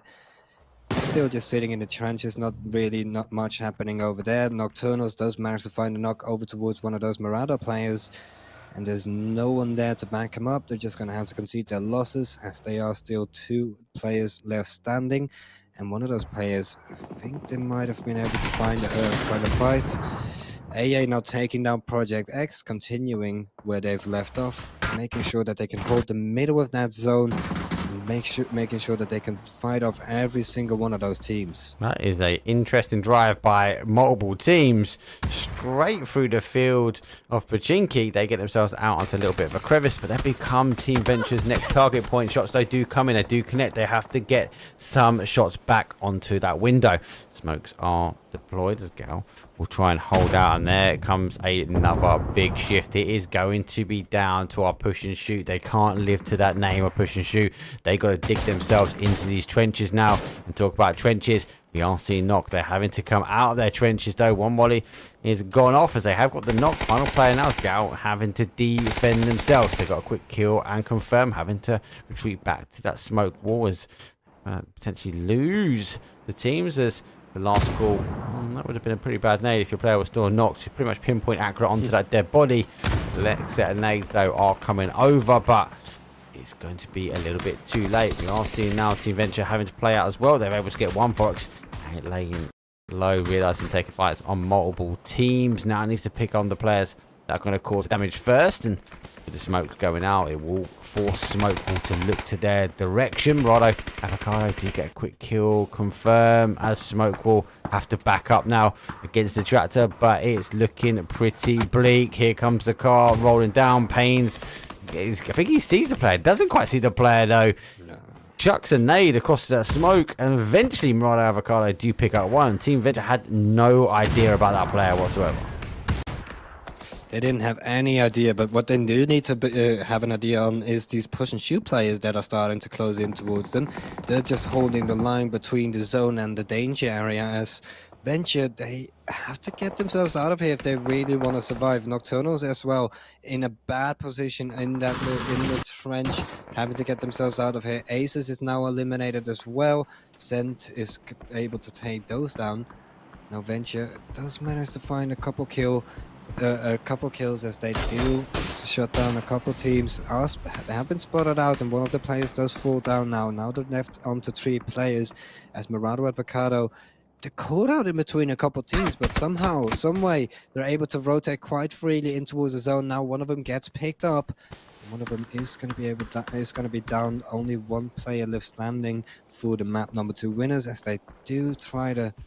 Actually, I don't think that he's going to be able to go for that res. I don't think he's going to be able to pick up the player, especially considering that he's been spotted out now as well.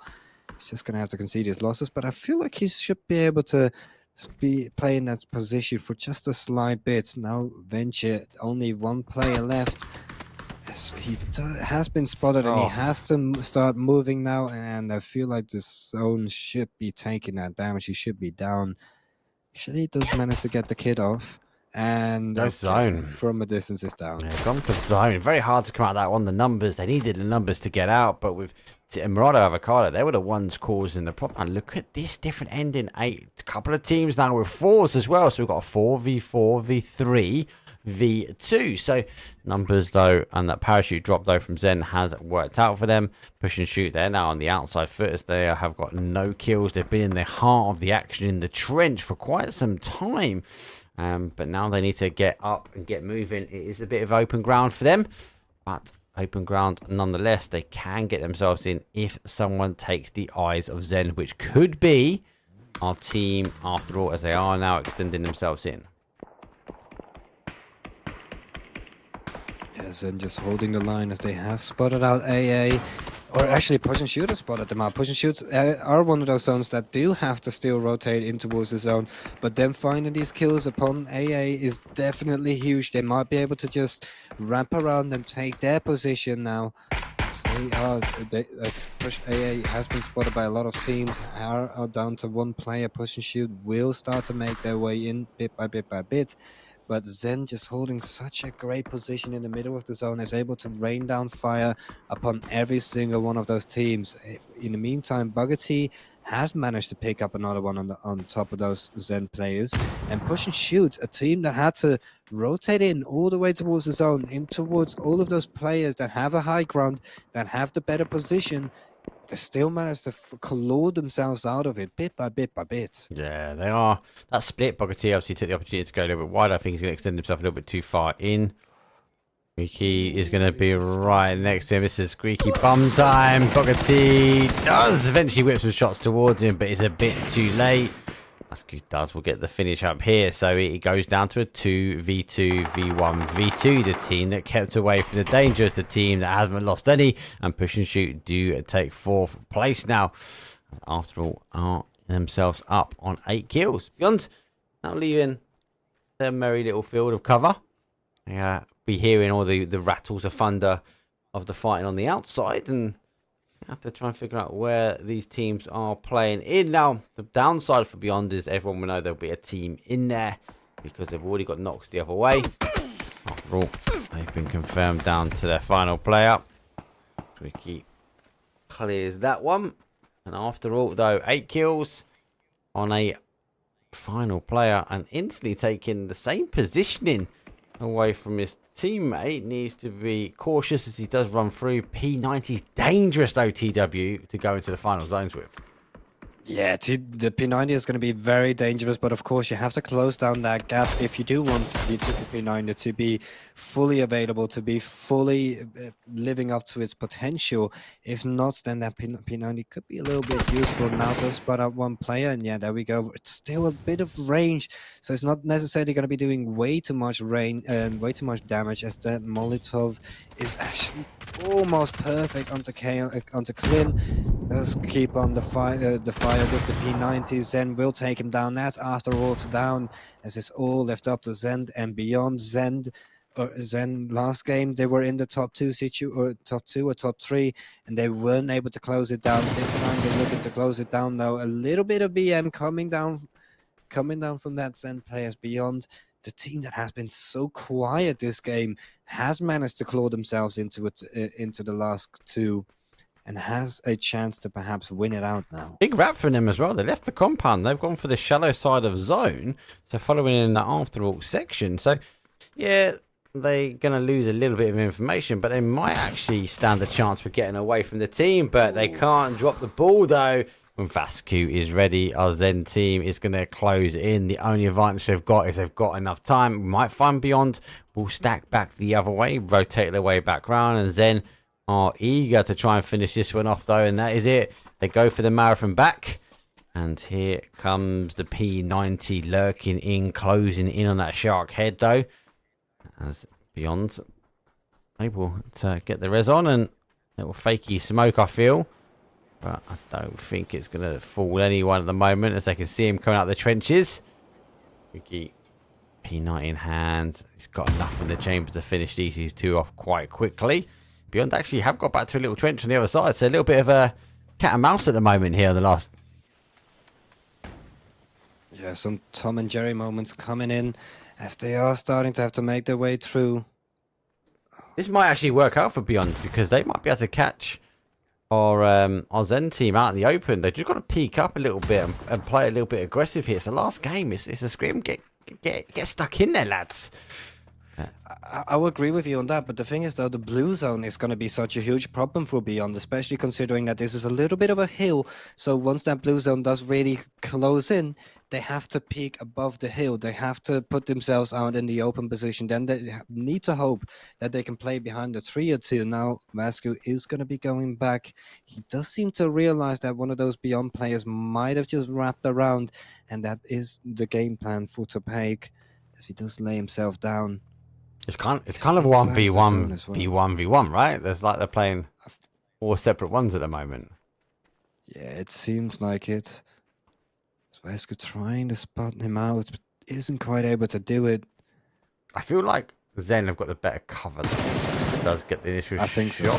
There are some shots whip him back, but he does go down. So final couple of shots do dig the damage. I think he's thinking about it. Does he go now and try and get the res? He's got 30 seconds on the board. Does he try and catch the player, condensing the circle, closing it down? It's like, here we go. Quickie up and over the nade. It's not too bad. That doesn't quite get the ending as required. As we do see Zen tightening down. This surely is going to be a Zen ending, but I've seen crazier things happen though. If he can find some cover, he's got no lid. He just cannot receive a headshot, and that P90 is going to be deadly nonetheless. Yeah, Zutanam is now going to be searching for a win, as they do manage to find that last play. They do manage to turn it into a 2 versus 1, and they seem so comfortable, so eager to get this last win on the board. Ney starting to run in close. They have managed to close themselves in. They have managed to group up into a 2 versus 2.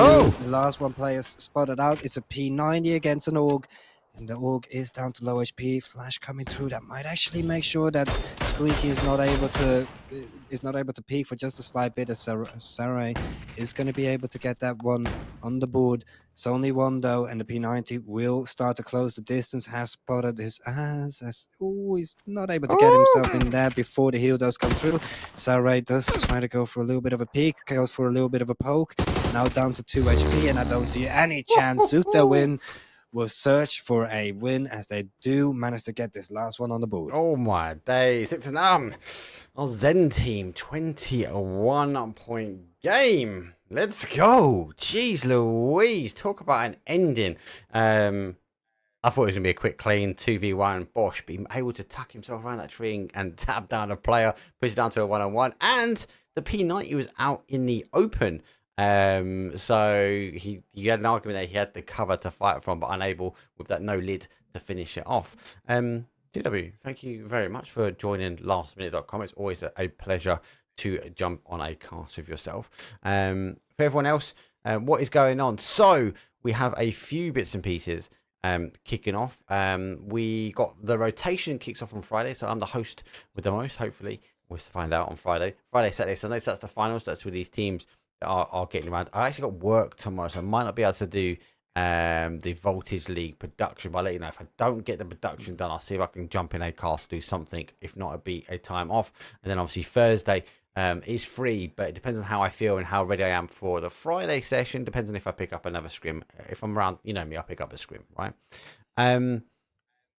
what else is going on? There are videos going live. Keezy is dropping videos, I believe, today, tomorrow, and Thursday, which will be on my YouTube channel. Type !YouTube in chat.